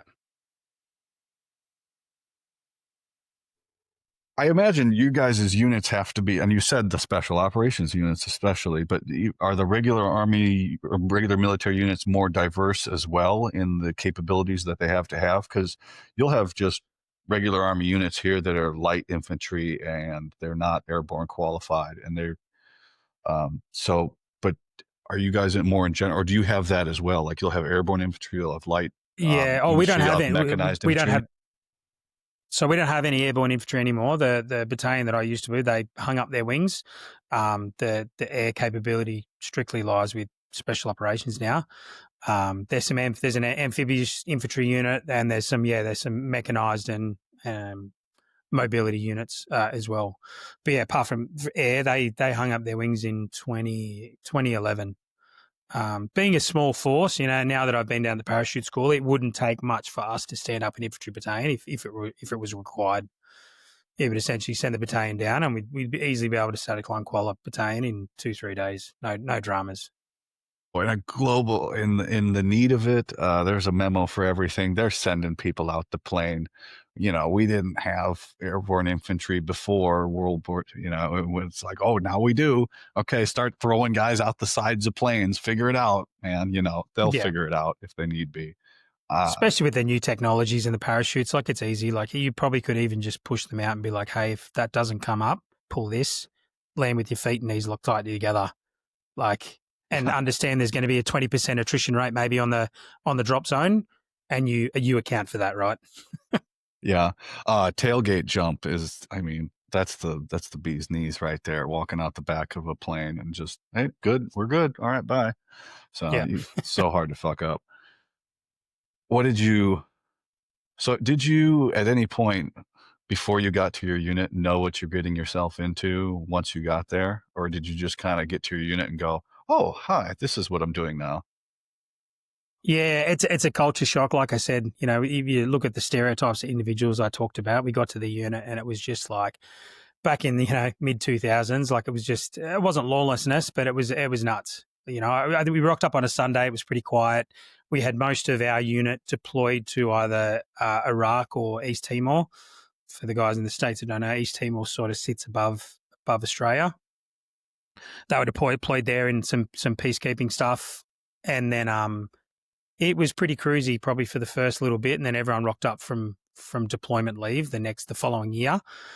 During that time, I did my para course, I did my heavy weapons course. So for all intents and purposes, it was pretty cool. Like I was like, this is pretty fucking awesome. And then all the rest of the unit rocked up that January, and it was just like you put back in the box, you're the lid, right? I don't know what you guys call the new guys, but yeah, it was intense. It was nuts. It was like I said, on the border of lawlessness and debauchery. It was insane. Yeah, I was just like the type of I'd never really been exposed to not only those type of individuals, but those type of individuals in a collective forum. You know, you come out of basic training where like you fuck up on the piss, you're in the shit. You march out of step, you're in the shit. You adopt the wrong firing position, you're in the shit. Next minute you get to this unit, it's just like it's just nuts. It's just guys everywhere. Weekend culture, the booze are on base. Like it was crazy. Yeah, you're the new guy. You're getting hazed to fuck until the next new Yeah, guys get there. You're at the bottom yeah, of the rung on the ladder. And yeah, infantry, especially infantry here in the United States. I mean, it's young guys, pretty much all the same age, coming up through, and you promote pretty quickly. And I mean, the people in charge of you, they're not that much older than you. They've just been there a little bit longer, and everybody's hanging out together, and it's a big team. You got an infantry squad, you got a lot of dudes always hanging together and always getting into trouble and trying to see who can get into the most, drink the most, party the most, have the best time. And that's just how it is. I imagine that's the same in any infantry yeah, unit that man. you go But to. you better be at PT at 7:30 in the morning, or you're fucked. If you better be there, yeah. Well, You better be God, there. yeah. Um, what was I gonna say there? Like areas of responsibility for Australian military, right? Because we go everywhere. Like it's fucking unbelievable. It just regular army, they'll go anywhere. They'll deploy. Oh, this unit's going to Poland, and we've got people in Korea and Japan and fucking everywhere. Regular army units everywhere, right? What aside from Afghanistan and Iraq, what usually does your defense force do? Yeah, so we'll have those IEs within the Pacific region, with the relationships with the East Timor, Malaysia, Papua New Guinea, um, somewhat Indonesia. So all within our Pacific region. That's obviously areas of responsibility, and then obviously we extend to in the past it's been wherever sort of the Five Eyes is deployed en masse, GWAT and things like that. So, but generally our primary area is that sort of Pacific region. Is there any like? Because Philippines were uh, rough in the early part of the Yeah, Cold War, Philippines aren't as well. there? Yeah, that's one that I didn't. Yeah, yeah. So Philippines as well. We've got some interest in some training stuff that I believes occurred. But like I said, I've been my finger has been on the pulse for a long time now. So that's obviously based on historical elements and my past experiences within. Okay. But it'd be our primary area has been within that Pacific, and then obviously there's all the geopolitical issues that are going on throughout the world that we have a vested interest in as well. Yeah, I mean, obviously it's got to taper off the farther you get away from the homeland. Like it seems like for us though, I mean, God, we've got people everywhere and massive amounts of people all over the place. It's crazy, but Yeah. for better or for worse. But Yeah. You got to imagine you guys are we could pretty, spread ourselves fairly thin if we could. yeah. And special operations operate at home. Does the regular army operate at home as well? No, no. No, I think there was some elements that supported during COVID and stuff where we needed sort of like mass individuals, but no, we don't have. We will have some like disaster stuff, sort of equivalent to the National Guard. If we have some big floods or big fires that require like mass movement of people and support, then there'll be, depending on how big the disaster was, there'll be a commitment from the Defence Force as well, And particularly you in got those sort of engineer spaces, plant things like okay. that. And you guys are non-conscription. I mean, obviously now it's volunteer force, but have you ever guys been get drafted or been conscripted into service? Yeah, during World War II, and then I think Vietnam as well. Yeah, I think Vietnam we were conscripted. Have to Google that one, but definitely World War II. Okay. I was just curious. It popped in my head now because my father-in-law, he's South African, and they all, when they hit a certain age, they had to go during those years. And I lived Yeah, in Korea. All males in Korea have served. You don't even have to ask them. Like everybody, if they're an adult male in Korea, they serve 2 years in the yeah, military. So everything's different yeah. everywhere else. I was just there recently. It was really cool. We've got my old unit, the 3RR, the parachute battalion. They had some battle honours for Battle of Kapiong and Marion Sang. Kapiong being the big one, where we held off. I think it was like 600 Australians after the withdrawals, Canadians, British, and US troops. Australia's held the line. It was like 6,000 Chinese, and they held the 38th parallel in South Korea. Held them off for like 24, 38 hours, something like that. It was a big battle honor. We used to celebrate once a year, 24th of April. I was just recently there and got to visit it. It was pretty nuts. It was insane. We ended up getting a US citation out of it. The unit did. Wow. Yeah, there's so much history. Special operations briefing and then selection is always something that's happening at the library like once a month on post. And at some posts, it's all the time. You can just go see the recruiter, sign your little piece of paper, and then you go off to selection. Is it always an option for you guys where you're at in the regular military? Oh, it's not a process of just going into an office and filling out a form. It is filling out a form, but generally it's got to go through a whole bunch of chain of command and approvals at the unit level, and then it goes up.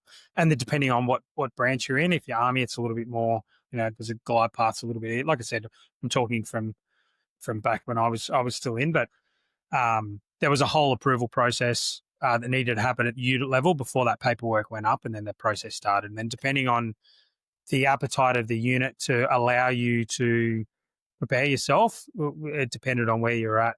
Some units gave an individual a whole 6 months to prep for selection physically, and some were like, there were some dudes that were doing it on deployment or on exercise. They're still out in the field doing push-ups and heaves and getting themselves prepared to go on selection. So yeah, while it was a simple form, it wasn't, you didn't just walk into an office and be like, hey, I want to do SF. It had to go through all the unit approval before it went up to SOCOM. Yeah, it shocked me how easy it was uh, for people to go from just the regular Army side. And because I just signed the waiver, turned in a PT card, and then I had orders a couple days later. It was pretty crazy. But the amount of people that would fail on the first day was astounding. I mean, there was 450 dudes there, I think, or more the second time I went, and 20% of them failed on the first day. They failed the PT test. So, which a certain percentage of those guys just wanted a few days away from their unit. So they got a free trip to brag, and then just had to stand in some formations, and then they go back to their unit, I guess. So there's some shitbaggery going on in there as well, which is kind of disappointing. But all you had to do, I think it's changed a little bit now. Everything always changes, but I think it's a little more stringent, but still, if you want to go, you just go, no matter what branch or where you're at. And your Really? command can make it difficult on you, and you still got to do your job.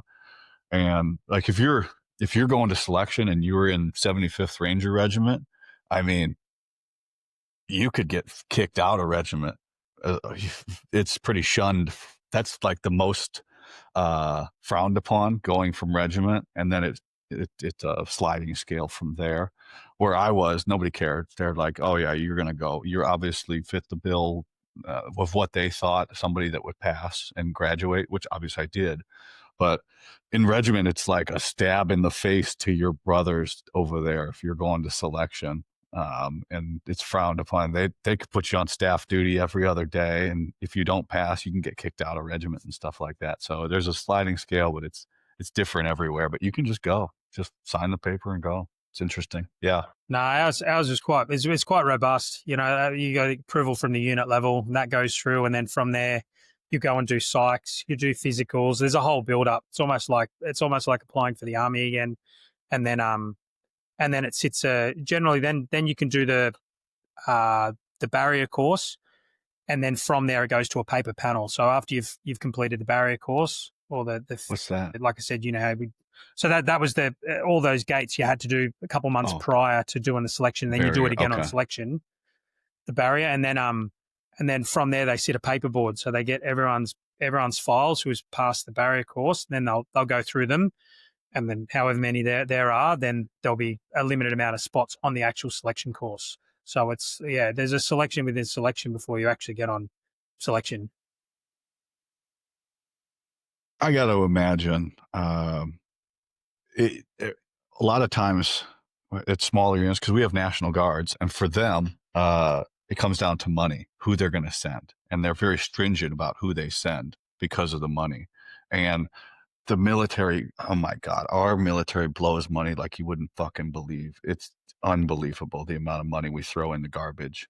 So the ease of people being able to go there doesn't surprise me at all. And then when you go to a smaller force, obviously I would think, yeah, they're going to be more stringent, because if there's a smaller force, there's going to be a smaller budget, and there's going to be there's just less, compresses down. So that makes sense to me, from just that view of how I see other things and things like that. So that makes sense. But so without saying anything, I mean, I don't know what it is, but like, we have gates, we go through that. And then the second block is land navigation, which that axes the most people. I mean, if people freak out in the dark, they can't navigate, they just can't focus, they can't read a map, they can't put it all together. And we do like a week, I think, or less of that. And then we have so we have gates week, land nav week, and then we have team week. Team week's fucking, it's a smoke fest. It's hot, or it's cold, and you're moving shit around and you're trying to figure these things out. And it's just, they're trying to get these things out of you. Does you guys follow the same kind of structure? Or does anything stand out? Because have you seen any of the products that have been put out about ours and how it compares to yours? Yeah, I've listened to a few podcasts, and then I've watched a couple of docos on all the individual selections. Yeah, they all follow the same play sheet. With you guys, it's a little bit different because then generally the selections will be shaped around your mission set, right? Like you watch with you guys, it's cold and hot, and then there's more, the army focus, and then like Navy SEALs are doing a lot of shit in the water, right? So, with us during my selection, it was hot. It was like 40 degrees. I'm not sure what that is in Fahrenheit, but fucking, that's like 110 degrees. Holy fucking fuck. Hot, man. Like we had a mass cas on the stomp alone. I think we did the 20-kilometer pack march at 2:00 in the morning, and it was still 32 degrees. But yeah, it follows the same sheet. Like you rock up day one, you do your kit check, you do the barrier, the gates again, which is the swim, run, and the stomp, push-ups and heaves. And then from there, that goes into that'll essentially kick off the nav. I think so you do some infantry minor tactics. So you do like a 2-day bull ring of like all the things that you've learnt during your infantry. So you just do like, your all arms call for fire. You'll do some like sneaker lanes and some obs lanes and all the things that take to be just a basic infantryman, just so you understand the fundamentals. And then from there, you go into a NavX. So then that'll be 3 days of just navigating around the bush, doing the things, doing your checkpoints. I think we used to come in for an hour a night just to check in, make sure everyone was okay. And then once you finish your NavX, we would go into a thing called demarcation, which is 3 days of no food and no sleep, 72 hours straight. And you're doing a bull ring of activities. And like I said, it was hot. We were doing a lot of stuff in the pool, everything from micro to macro skills, right? So critical thinking skills, from separating brown rice from white rice at 2:00 in the morning on your second night, to then like writing an essay, then to like trying to figure out how you're going to get a trailer with no wheel from point A to point B with no car, carrying boats. Yeah. Testing the officers in their like, critical thinking and their leadership skills. So you do that for 3 days, but most of the time on that NavX, you've had no sleep anyway. So it's almost like 6 days. Then from there, it transitions into a weapons week, which is sort of draws down a little bit. You're doing a little bit of PT, but you're learning all your M4, your pistol, your shotguns, and all the basic weapon systems of an operator. And then it used to go into a teams week, so you'd learn all your your bush tactics. It's almost like it would be almost like a mini recon course, learning your break contacts and things like that. And that was 2 weeks. And then essentially you would go into another little mini demarcation, which was like the mission sets. You'd start doing some missions, and that was 6 weeks in total, which was crazy. And you just This get is all work the whole selection? time. All select. Oh, it's separate now. We've sort of gone by the SAS on the West Coast used to have about 3 weeks, 21 days, and they separated their patrol course, which was their bush tactics sort of course, and we've done that as well now. We've separated it, where that used to be integrated into the actual selection course. So 2.5 weeks of that would be your commando tactics. But yeah, it was 6 weeks back when I did it, and it was nuts. It was crazy looking back on it. Nuts. 6 weeks is a long time. Like 3 weeks, I thought was a weeks. long time. 6 weeks that sounds terrible. Like, fuck, man. Yeah. But yeah. I think the people, it doesn't matter where they went, except for the water. I don't know. I could dedicate my entire life to becoming a Navy SEAL, and I don't think I could do it. Like, even if I had a time machine and went back, I still don't think I could do it. Maybe I'm wrong, but you drop these guys, the guys that are going to pass, they're all going to pass. Like, no matter, they'll just rise to the occasion of that. Because listening to that, I'm like, that sounds like it sucks. Oof, God. Well, it's interesting you say that. Like I lived with Team 3 for almost 4 months in Iraq in 2015, and mate, there was a lot of those guys that fucking hated the water. They hated it. They despised the water, but it's just one of those things. It's part of the capability, so I do it. But yeah, it was actually interesting to find out. Some of them are just like, I fucking hate it, but I do it. You can, maybe, I would have to change my body composition. I would definitely ditch probably 50 pounds of muscle, and then maybe I would have an easier time in the pool. But I swim, I stay fit. I can get in, I can swim for an hour, no problem, in my style. But man, you start stressing me out on the water, I'm going to freak out. 100%, I'm going to freak out. Like, I just, like, I can do all the events and everything. And yeah, sure, those guys hate the water, but man, are they some phenomenal athletes. Like, you just, I mean, 100%. Guys, yeah. No matter what, when I do the 50-meter subsurface, my heart rate is through the fucking roof, and guys will just get under the water and go down and go back and then just stand up and go. They'll be bullshit, and I'll be like, I am about to die.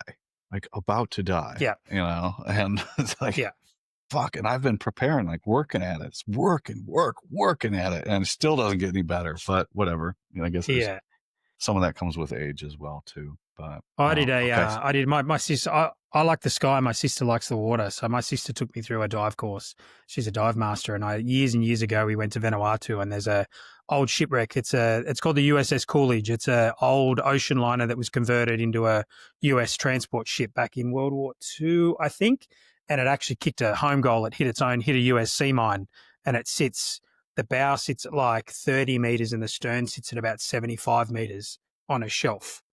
And I think it was 2014 maybe. She took me over there, and we went for a dive, and we did the day dive fine. You dive down, you follow this line down, and then a guide will take you into the ship. You can go into the dining hall, and it's crazy. There's like all the old US vehicles still in the ship. It's a really nice dive, and then did it during the day, no dramas. I think the dive went down to about almost 50 meters. It's a pretty deep dive.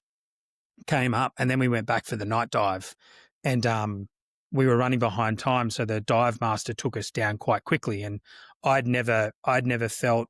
I can't remember what they call it. Is it sort of narc? They call it. I was semi narked out. I think they call it narc out. If you dive down too Bend. quickly, you get that. It's not the bends. It's a different feeling altogether. But essentially, it sends your system into overdrive. So I get down to the bow of the ship, heart rate spikes, everything spikes. It's nuts. Then my anxiousness goes through the roof, and I have this full on blown like semi panic attack on the bow of this ship, and had to sit there for maybe 10, 15 minutes, and then had to do the safety stops and come up. But I remember talking to some of the SEAL guys, and they're talking about the dives that they do. I'm like, man, and I know they're not deep dives. They only go 3-4 meters, right?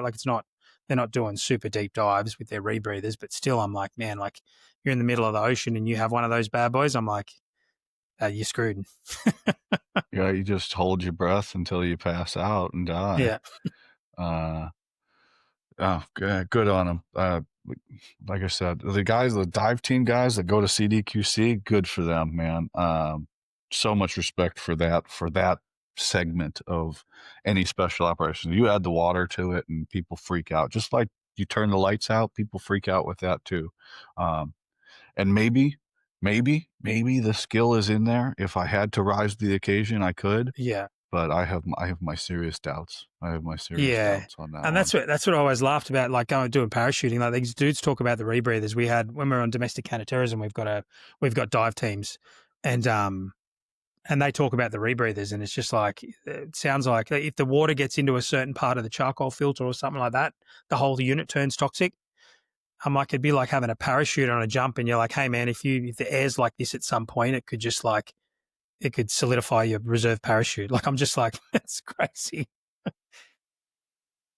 Yeah, it's just making up shit. Again, when we first started, if you're not in the water, it's very hard to drown or be eaten by anything. When Correct. you just don't fucking go in there, Correct. Yeah. you got a lot of chances to survive. If you're if you're under canopy and you have a malfunction, you got the rest of your life to figure it out. You only got a couple seconds under the water to figure shit out. Yeah. So, yeah. Oh God. Anyway, moving on. So that's 6 weeks. That 6 weeks is just selection. So you say it's different now. Just selection. So guys going through today, obviously they don't have it as bad.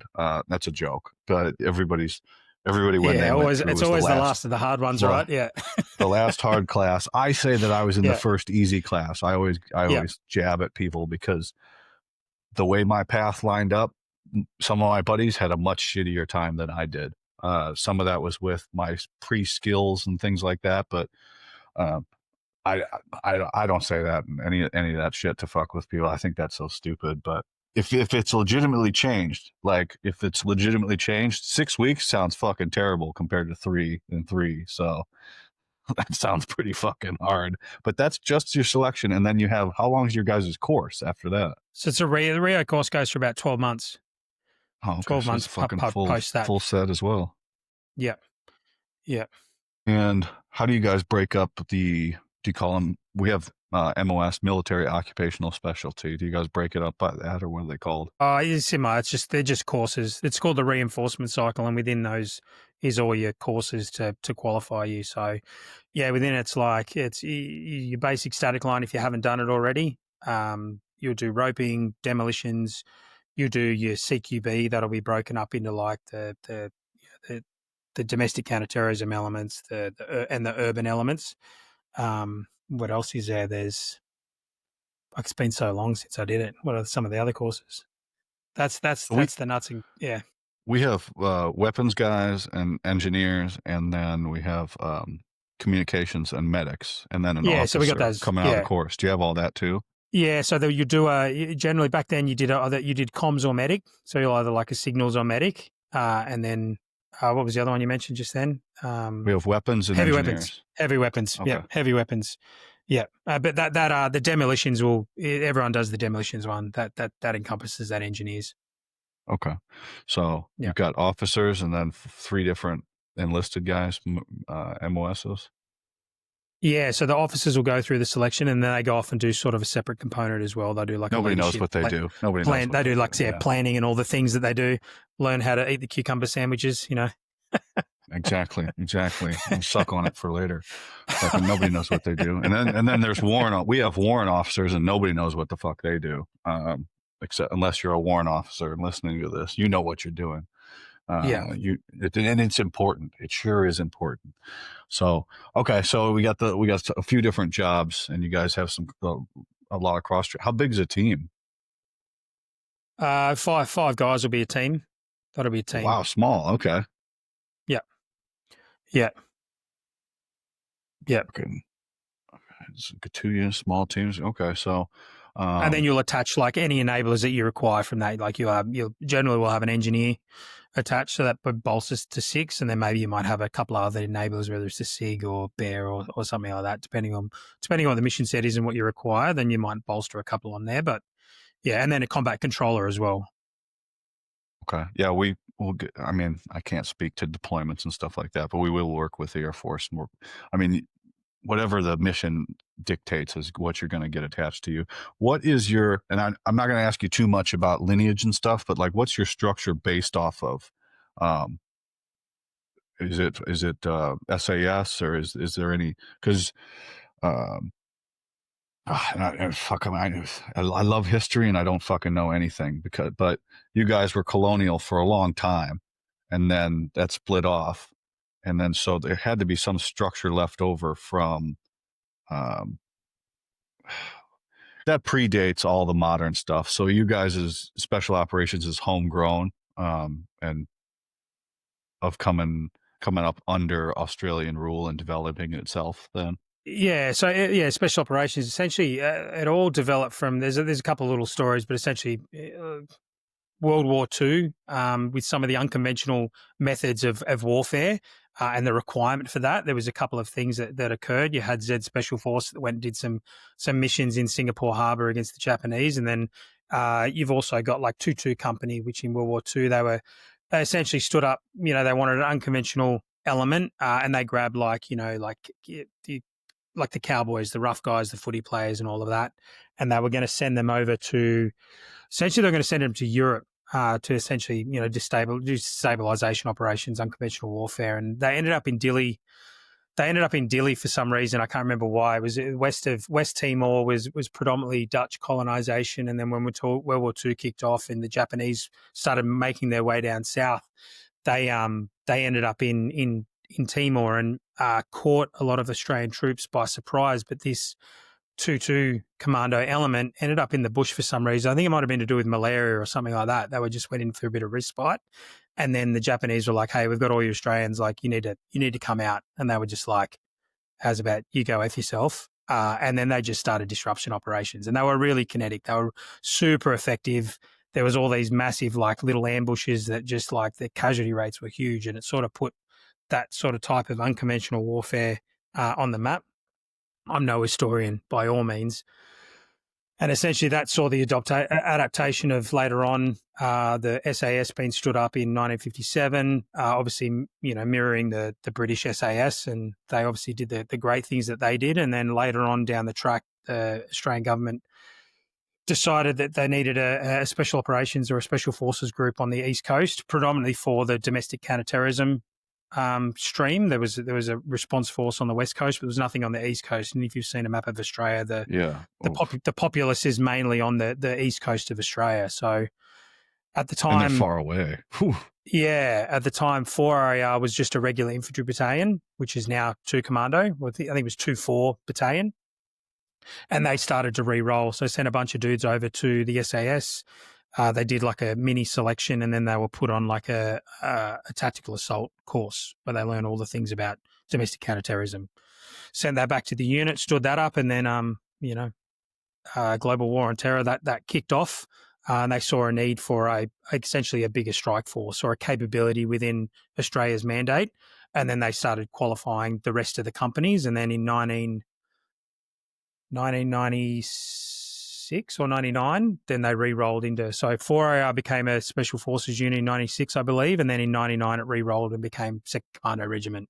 And then by then, there'd been a multitude of rotations throughout Afghanistan. All 4 companies were now, I think they're called squadrons now, but all 4 companies were qualified, and then became an independent SF unit under the SO Command banner, which is now Special Forces Group. That's a But beautiful essentially, a big, answer to the question I failed to ask. yeah, I know what you're failed to trying to say. articulate. Yeah. So from that, your question is the size. Then it was the size of the teams was a little bit bigger than the SAS to give the Australian government essentially a strike force, direct action capability under the banner of the Special Forces. And then some of Similarly that's to based constructed off like the of, ODAs.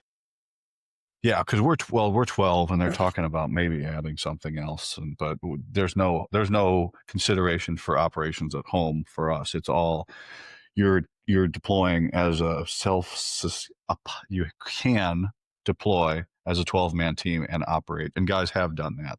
They're self-sufficient and they have the ability to do things. Oftentimes they'll have attachments, but sometimes you'll do split team ops. You got 6 people over here, 6 people over here, and you could be the senior dude in a country making decisions and things like that. And but the ODA has a lot of capabilities, but there's no consideration for stuff at home like you guys have. And some of that has to be off of HRT and fucking CQB and things like that, and working with police forces as well. So that's pretty crazy in itself. That's a whole nother matrix of command, and intertwined with local and state governments, and Australia being so big and things like that. So you got to be up on. Is there uniformity in communication and tactics across from state, local, and levels to the military as well? Because I know for us, from local to bigger cities to the military, you could have a wild array of tactics, techniques, and procedures. But you guys have got to be a little Yeah, synced I up. think there's some cross pollination of tactics, especially during the time of especially Europe when there was a lot of the terrorist attacks going on, whether it was through small arms attacks or knife attacks. There was a lot of lessons learned coming out from Europe, and then obviously HRT. So I think everyone's got their own spin on things. I think, but there is cross pollination there of some of the tactics that are utilised. Okay. All right. So how was the course for you? Like, for me, I had a lot of fun in the course, but it was just go, go, go, go. They give you one thing to accomplish.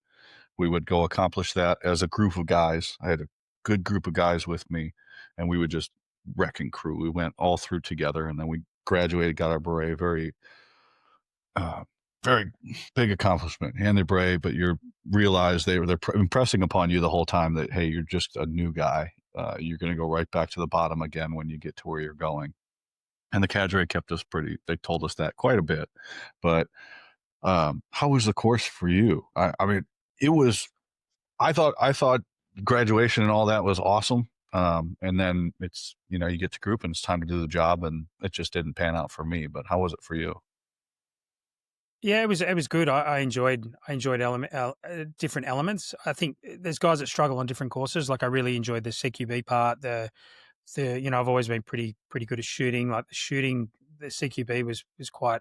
It wasn't easy. It was a tough course, but I enjoyed it. And then I got to roping. That was hard. I'm not a roper at all. But no, it was good. But at that time during my reinforcement cycle was like we were starting to enter the sort of the peak of Afghanistan. Like it was like that was our block. That transitioned from a lot of vehicle operations to helicopter operations, and we started to take some casualties. Like during my reinforcement cycle, I think we lost the year before the company that I'd transitioned to. They'd lost 4 dudes, 1 on pre-deployment, and then 3 in a helicopter crash. And then during my reinforcement cycle, couple of like prominent dudes got killed in the unit, like some really well respected, renowned guys, as well as a guy that I'd gone through Kapuka with, joined the engineers with.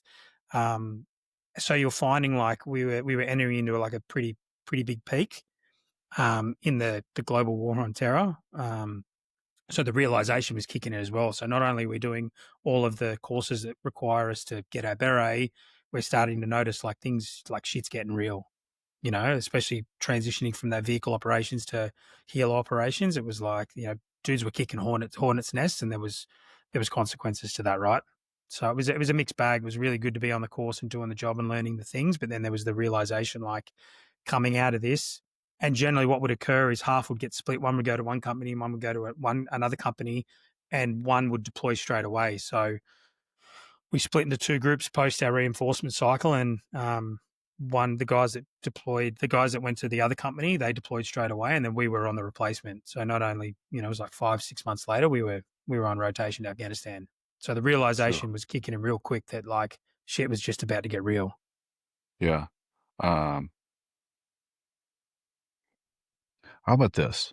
So it's pretty easy for many years for us to define the why, at least at the lowest level, for soldiers to be like, I know why I'm going to do this sort of thing, or we justified it in our minds of going off to war. What was the why for you guys at your level? Was it just because you were in the military and then I want to go to special operations and that's just the gig that comes along with it? I know what I'm getting myself into. Um, because 9/11 global event, but I mean centralized here in America, and that's I mean it still stings. 24 years now. This past week, right?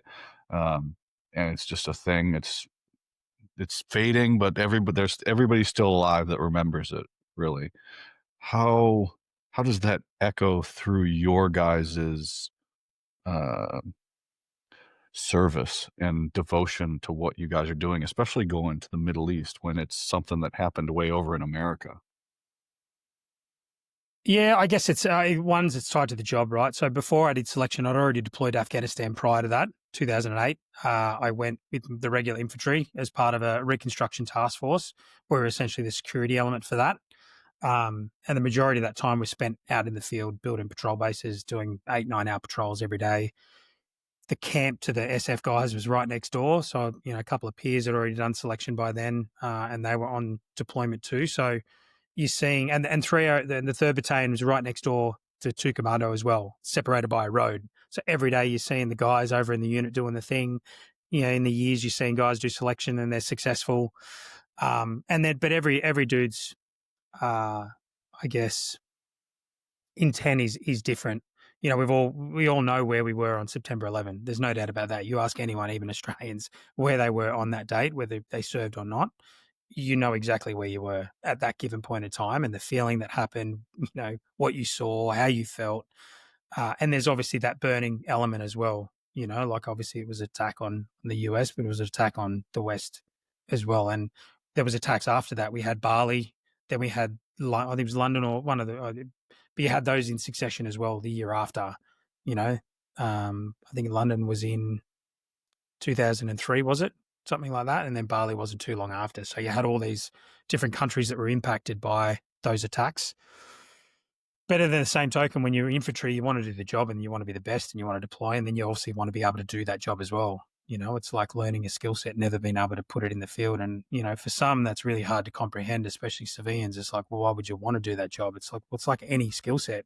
Why'd you go to university and learn how to be a doctor if you never got to treat an open wound, or a surgeon? You know, you I don't know want to see a exactly patient. You what you don't want to see mean. a patient. You don't Yeah. want to see a patient open up on the operating table, but you want it to happen because you want to utilize that skill set, right? Yeah. Especially later on after you get out, and there's that, the moral injuries that come with that. It's like, it doesn't take away the actions that happen during that time, but at the time, it's like, I wanted to do the job because that's the skill set that I learned. So, yeah, I hope that answers your question. It did. It conveys the same thing. You get to do the thing, especially during those years. Now, for us, and from doing these interviews, guys have made me feel a lot better. They're not going to make me feel, it's not going to go away. I didn't get to do the thing. Everybody I know, and some people died. That's terrible. I'm not gonna discount that, but I didn't get to do the thing. I didn't get to deploy to combat. I don't have a combat patch, and I'm fine with it now, but I'll never get over it, ever. I'll never get over it, and that's tough. Like, I understand it, And people that didn't want to go, that didn't go, they don't understand it. And the people that did go, they say, I didn't miss anything. Well, they don't know from my point of view, just like I don't know from their point of view as well, too. So it's this back. I know exactly what you're saying. You want to, if you study 24 hours a day for years to play chess and you didn't get to play chess, well, you're going to be pretty agitated.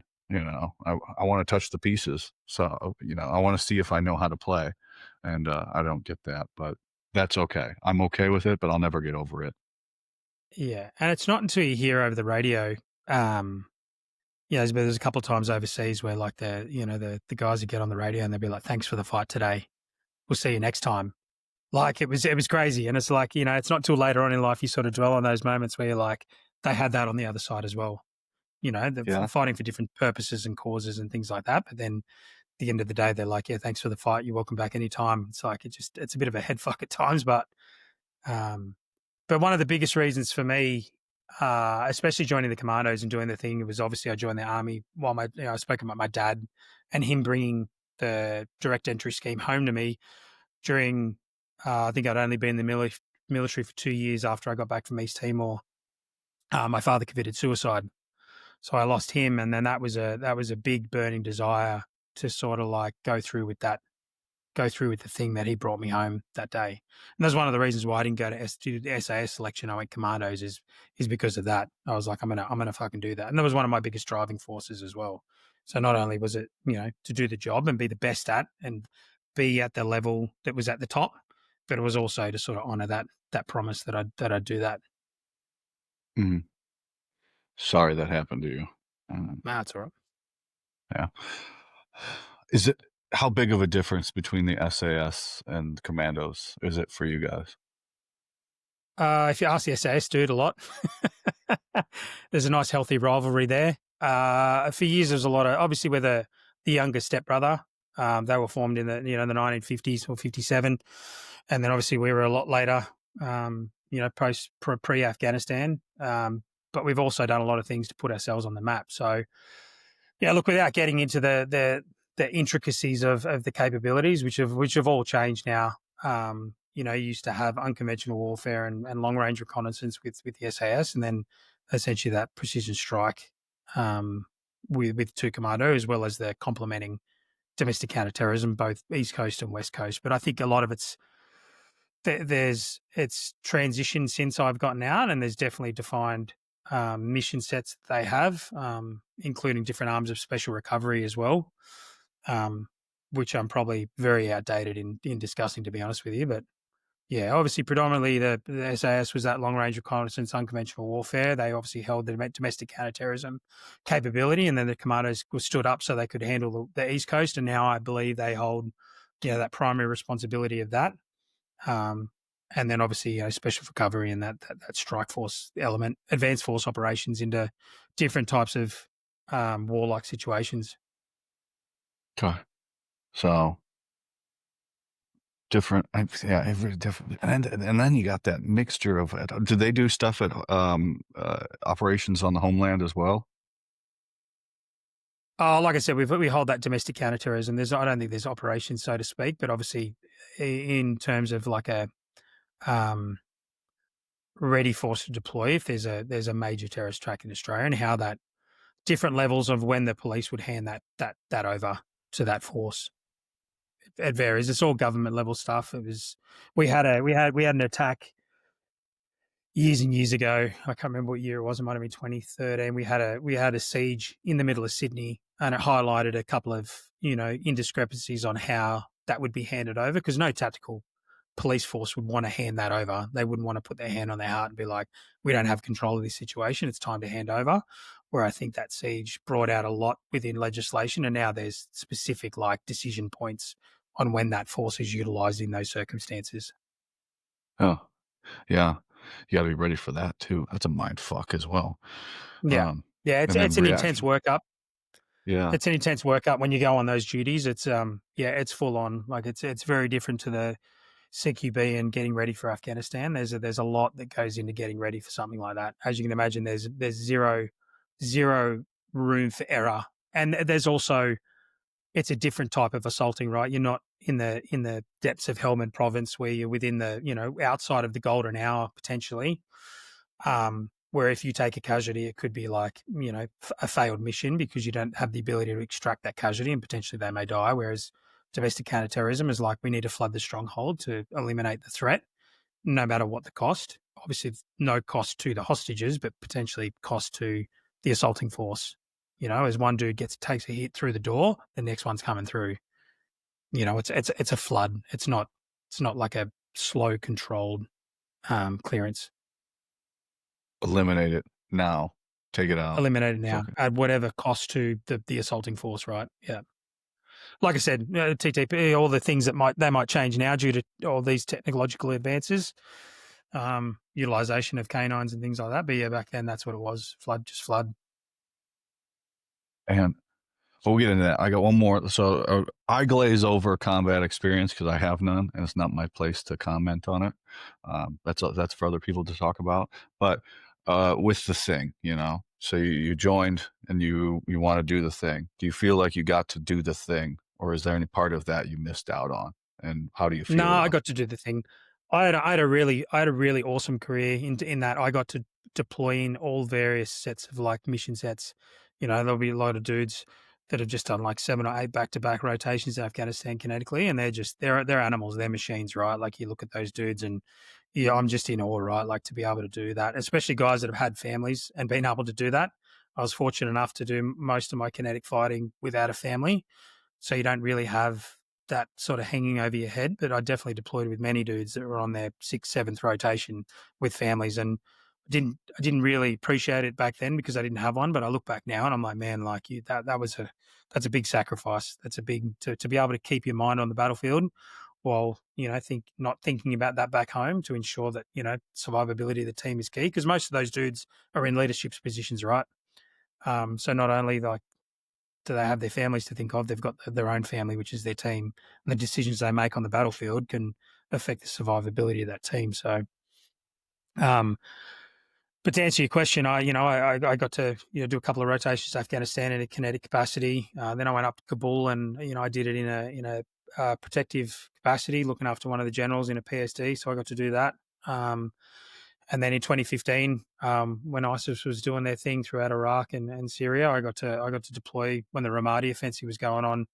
I was embedded with Team 3 from the SEALs, and that was an awesome trip as well. And that was an intelligence / medcap type thing. We stood up a little backyard hospital. We were mentoring the CTS, the counterterrorism service at that time, and spent 4 months treating casualties coming off the battlefield, which was quite rewarding as well. And obviously coming home, doing a stint on the domestic counterterrorism team, and then I went down to parachute school and finished up my career teaching guys how to jump out of planes from 1,000 to 25,000 feet. So I was really blessed. Like I look back at my career and I ticked all the boxes. Like the only box I didn't tick was like the long career into the the warrant officer realm. Looking after a full unit. That was the only box I didn't tick, and I'm happy to give that one up. How do you feel about yourself in that? So, I mean, from listening to that, you sound like a bad dude, like a bad motherfucker, right? How do you think? How do you look? How do you think of yourself? It's that we talk about imposter syndrome a lot, right? Yeah. Where sometimes you feel like you didn't leave that mark, and there's always going to be dudes that were bigger and badder and that did a lot more than you, right? And you always look at those dudes, and I guess that's the beautiful thing about humility. Sometimes when you look and you're like, well, maybe I didn't do enough, and that's sort of that tick in the box that like, hey man, you're humble enough to say that. But look, like I said, I had an amazing career. I got to serve with some fucking phenomenal dudes in a unit that has blazed a path through the Australian Defence Force and put themselves on the map. So yeah, I'm very blessed, and I'm very fortunate that I got to come home and I got to lead that career, and now I get to spend every day with my kids and my wife. Like you said before, it's a different type of purpose, and you think you're not gonna if you think you're not gonna find it again, because nothing's going to be more exhilarating than jumping out of a plane at 25,000 feet and just cruising at that height, watching a team do its thing with the stars right above you, knowing that you're never going to get to do that again, right? Once you get out, so coming to terms with that is quite difficult. But then I'm blessed as well that I got to do that. And that's what I tell dudes all the time as well, whether like I'm not ready to get out, whether they're busted or they're struggling. That it's like, hey man, don't think like I don't get to do this again. Think like I got to do that. Yeah, absolutely. One thing I've been trying to hit on guys lately is, uh, I got one guy, very accomplished. He's leading a foundation, and I go, "How do you deal with crowds and stuff?" And when people ask you about what you did, and he says, "I never know how to answer that." And I go, "You talk yourself down, don't you? Oh, I was just a," and we throw this out there. Oh, I was just a Green Beret. What the fuck you mean, just a Green Beret? Like, what the fuck? That's pretty. Like, don't brag or anything like that. Hold your head up and be like, yeah, be humble and don't be a douchebag and just be like, yes, I did that. I did these things and now I do this. Do you have a problem with that? Talking yourself down, like uh, trying to bring yourself down to somebody else's level or thinking you're like putting like, guys will put themselves down. And I always tell them, have other people can put you down. Don't put yourself down. And if you were a cook, a fucking driver, or a Green Beret or whatever, be proud of what you did. Do you ever have a problem with that? I used to. I used to have a big problem with that, like especially leaving. But now it's like my biggest part is I don't let that define me anymore. It's a huge part of my life and it's shaped a lot of who I am today. But like when if I get introduced to someone or whatever, but generally now it's like I've got a farm, I've got kids, I've got a wife. Like it doesn't. I go, hey, I'm Shane. I'm an ex-commando. Like I generally that'll just come up in conversation. And it'll be free conversation, and guys will be like, do you mind talking about them? I got no dramas at all. Like now, but I definitely don't let it define me. But if it comes up in conversation or someone's known me long enough to then eventually figure it out, or by passing of conversation it comes out, then it's like, oh shit, used to be a commando. I said, yeah, man, that was me three years ago, and then that might take a path where I talk about things, you know. So, and it depends on the civilian you talk to, right? Because the minute someone's like, oh yeah, generally someone will be like, oh, I've got a friend and he's all fucked up from X Y Z, and I'm like, yeah, cool, man. Like that can be a part of it, but that's not what defines us, you know. Yeah. We're not all broken, and we're not all broken at the time. No, we're not. But the negative always does stick out in people's minds. It's very hard to promote positivity. One, we're all negative biased, and traumatic things stand out above positive things. It's just how it is. Like trying to have a platform for me that promotes positivity, I'm up against it because it's so easy to be negative, and that's what you see content because it's so easy to just disagree with anybody, and it's easy to have negativity about yourself. So yeah, I know what you mean there, but it does stand out in people's minds. All the bad stuff. It always comes to mind. Over the hundreds of good things that happened in one day, you'll remember the one bad thing that happened to you. And it's a kind of a bummer, but Yeah, that's life. that Um, is. I think that's pretty good. There's so many similarities. So many similarities and the things we get to do. You said you had the you showed me your water bottle there though. Yeah.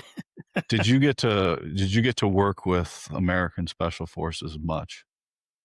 Yeah, a little bit on the peripherals. Like I said, we in Afghanistan in 2012, we went down to, like I said, I hope you've got a couple of listeners that were on that patrol base. Actually, went down to Gore, so I'm not sure what element that was or what patrol base they were working at. We went down there about three times and integrated with them to help them clear out some of the bad guys that were kicking around down there. We obviously do exchanges all the time. Guys come out to us, we go over to them. Like I said, 2015, I was quite close with the Team 3 boys with the Navy SEALs, lived with them for 4 months, 4.5 months. We did Christmas together, lived together, cooked for each other. Um, yeah, I've spent time with a lot of the US forces. There's a couple I haven't, but yeah, I've either crossed paths or integrated with, or been on the peripherals when I've conducted some operations. Fuck yeah, man. We had, like I said, we had one guy on 1336, and that was in 2015. One of our guys went there, and we had a guy in the team room, in their team room that was from Australia. So he was direct exchange. And then I think my captain went, uh, he come back, and I was like, he went out for you guys for an exercise. And I was like, how was it? And he goes, man, it was a fucking boondoggle. We're just, he's like, we got in the Humvee and we're flying through the bush or whatever. And they just fucking ran over a kangaroo at one point, and then they hopped out, and then they like strapped it to the hood, and they're like, we're eating good tonight. And then they just hauled back off and so he's like, yeah, it's like, it's like our operations, but just totally out in fucking boonies. And like, he's like, everything is in the boonies. They're like, you think we're in the boonies here? I was like, no, man, you are way the fuck out there everywhere you go. And they're like frying up kangaroo and shit. And I'm like, oh, that sounds kind of fun. He's like, yeah, it was really fucking fun. He's like, Yeah, they I had a blast. whenever dudes come over, I remember we had an ODA. We did a parachuting concentration. We had some JDF2 guys come over from Canada. We had an ODA dude. I think we had some British. I think we had some 2-2 guys come over from Britain. Yeah, it was like a concentration. We brought some guys over and we did like a full jump continuum where we sort of like just did a whole bunch of jump profiles, and it was essentially to work up to the smallest drop zone you could possibly work up. It was a 2-week work up. So started off big and then eventually ended up in this big valley with like undulating terrain with all forest that, it's like almost like talk about golf, right? Like the obstacles increased. So you started off with like a par 3 fully open, then you end up with a par 5 that has like sand traps and everything everywhere. So, but yeah, we had this ODA dude in my team for the 2 weeks, and he was just like at the end of it, he was just like, man, you guys are fucking loose and crazy. Like, because we've got different limitations of jumping through clouds and things like that with our profiles. And he was just like, this is insane. This is insane. I remember with the last night, he almost missed his flight on the way out. He come to my stayed at my place. He stayed at my place the night before he flew out. We just went out of the town, got back at like 4 a.m. It was only by chance I woke up early, tapped him on the shoulder. I'm like, bro, your flight's in 2 hours. Like, you got to go. Yeah, we've got a bad habit of that, of almost missing our flights. Some guys miss them, and that happens too. But the travel guy will get us out of it or something like that. Yeah. Fuck, man. Yeah. I don't want to keep you anymore. I'll let you go. You got to get back to your tending your cattle and shit, and I got to get to some sleep here. Man, I really enjoyed talking to you, and hopefully a better experience than some of the other shows you've gone on with my severe lack of notes here. So I enjoyed talking with you. I really appreciate you coming on here. I got 5 questions that I ask everybody. You kind of answered the first one, and I don't know if it really applies, but I guess we'll rehash it and then we'll cut you loose, man. Yeah, but, man. Shoot. So what I usually ask the guys is, what is your response to thank you for your service? But when you did experience that, what was going through your mind? The US, because it's there. The US is like, you're really appreciative, but like, because you're just not. It's like anything when you're not used to it, it sort of takes you off guard. So in Australia, when someone's like, "Thank you for your service," I'm like, now I'm good with it. I'm like, no, I really appreciate it, man. But at the start, it's like it doesn't happen very often. So it sort of catches you off guard. You're like, oh, yeah, cheers, mate. But now it's like, no, thank you. And I really appreciate it because it's sort of like, because it doesn't happen often, then I appreciate it a lot more now. Whereas before I used to think it was awkward. Now I sort of, I appreciate it because I know it's not common now. Yeah. And was there a peak for it for you guys too? Because I mean, man, September 12th, 2001 was we started peaking at patriotism for several years after that. Was there a time for that for you guys as well? In those early there was a years? peak. Yeah, there was a peak. Yeah, and then I think around about that 06 or 07, it started to shift a little bit. Things get old. It gets stale. Things get old. Yeah, they get stale. Yeah, they're not fresh anymore. Now you've got a whole generation that has no idea, and they're not taught it either. They don't understand that it was a big piece of history and impactful too. So what are we looking at now? 24 years, right?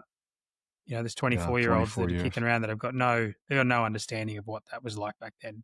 And the naivety it's good, but we still need to understand the lessons learned, right? And understand the impacts things have had through the ages. Yeah. I mean, my wife's from South Africa, and she's the same story. Like, just they're in South Africa, like on the southern in Bloemfontein, South Africa, and the panic, like it's a big deal there.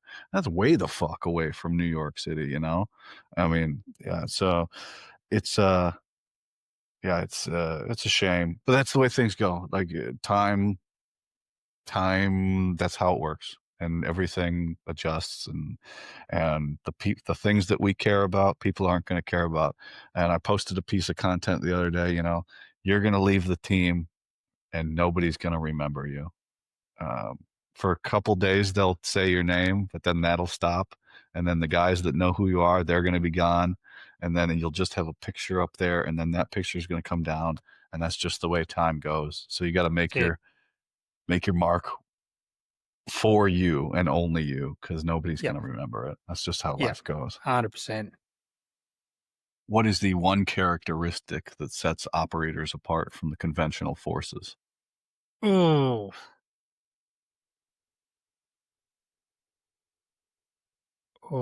there's a couple there, but I think one of the biggest ones is you can't have anything without accountability. Can't have anything without accountability. That ties into a lot of things. It's definitely one that's put me on the spot, but if that's the first word that popped into my head, accountability. Yeah, once you own things, you know how to have a grasp on it, and that sort of ties into a lot of other things. Yeah, there's a lot of, just like lifting or anything. I mean, there's so much work that goes into this that nobody sees, and you gotta put in that time and all those other things. So yeah, that's the first one, accountability. I like that. All right, what is the one moment of your career that you wish you could go back and relive or redo, and it wouldn't change where you are now? Oh,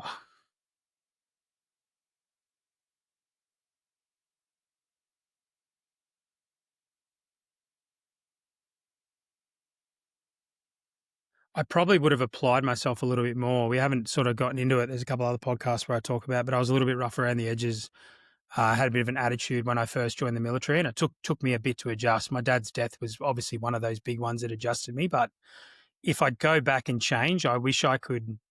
I wish I could change that attitude a lot quicker or realize a lot quicker. You know, even after my dad died, it took me a while to adjust. And if I could go back to that, you know, I'd like to change my dad passing, but that was a big thing for me to drive towards the things that I wanted to go towards. But if I could go back and just push that timing a little bit to the left, I think I would have had a bit more of an expansive career. But then in saying that, be careful what you wish for, right? Probably might have put me on a rotation where I mightn't have come home. So yeah, that Yeah. doesn't answer your question because you said if it didn't change, because it probably would. But yeah, Yeah, you'd still be sitting here talking to me, mm, and no, you say, it always amazes me. Like, oh, we didn't get into this. 2.5 hours, and like I said, I like to just see where the conversation goes along a kind of a timeline that I have in my head and things like that yeah, to keep us on track. But man, I could talk to for sometimes I'll be down here with 3 hours. I'm like, we gotta stop because we're just gonna go 9 hours here and things yeah. like that. And so I'm getting better on things, but man, we miss stuff. And really, I just like, I think it's so cool. How often do you get to sit down with a new friend and have a conversation for 3 hours and get to know them? And or when's the last time you had a conversation with somebody you've known for years? Also, so it's a lot of fun for me as well. So if I missed something in the plot, I do apologize. No, that's all good. I really enjoy listening to the, especially like US military guys, because they end up down in some weird paths. Like I had a guy and this is another thing, I worked with the DEA during my Afghanistan time as well. We were doing counter narcotic stuff. That's another story as well. But there was a Marine that was like right in the spook area, and like we're just listening to some dude's stories that where they end up in their career, because you're going to go in the Marines, it'll end up in the CIA doing something like, and it's just crazy. I love you just some like backcountry guy that worked on a farm, and next minute he's like in some random country, you know, that he shouldn't be in, doing some stuff that no one ever knew about, which has always baffled me about the US stuff. It's like, it's crazy that guys are just openly talking about things, whereas down here it's quite taboo. Dudes don't talk. Yeah, there's varying degrees of it. You push a little further and you can push a Yeah. little further and push a little further. There's some stuff you get PNG. If you go and you kind of know what the line Yeah. is to say stuff. But man, I've talked to more dudes that have ended up maybe not in the unit, because you got to go to OTC and pass to be an operator in the unit, but support and stuff, like they'll get attached, and then it's like, Yeah. hey, here's my card. If you ever want to, go do something else, Do some give me a things. Yeah. call. And you're just in the right place at the right time, and you make a funny remark and you do well on the one thing that they ask you to do. And a lot of these things is just, you gotta be in the right place at the right time and have the right temperament. And you can have some weird shit happen to you, and that's training and that's personality. And that's just the life. You have the chance to win the lottery every day. And that's what I say with what I'm doing. But if you're not trying, if you're not putting yourself out there, you can't win. So, Yeah. all right. What is the best piece of advice that you received during your career?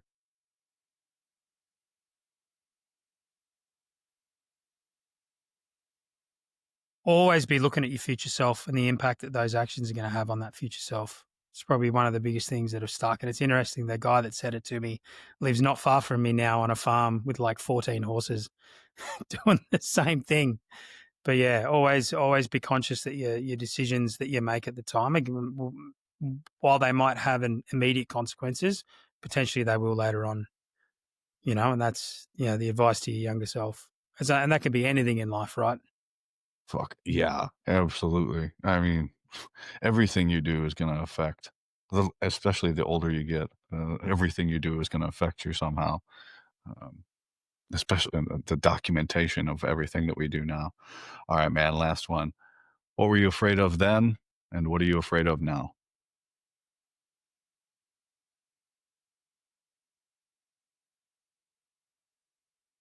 Or back then I didn't have kids. So back then it was all about reputation. I was always afraid that, I wasn't going to do a good job or I was going to let people down.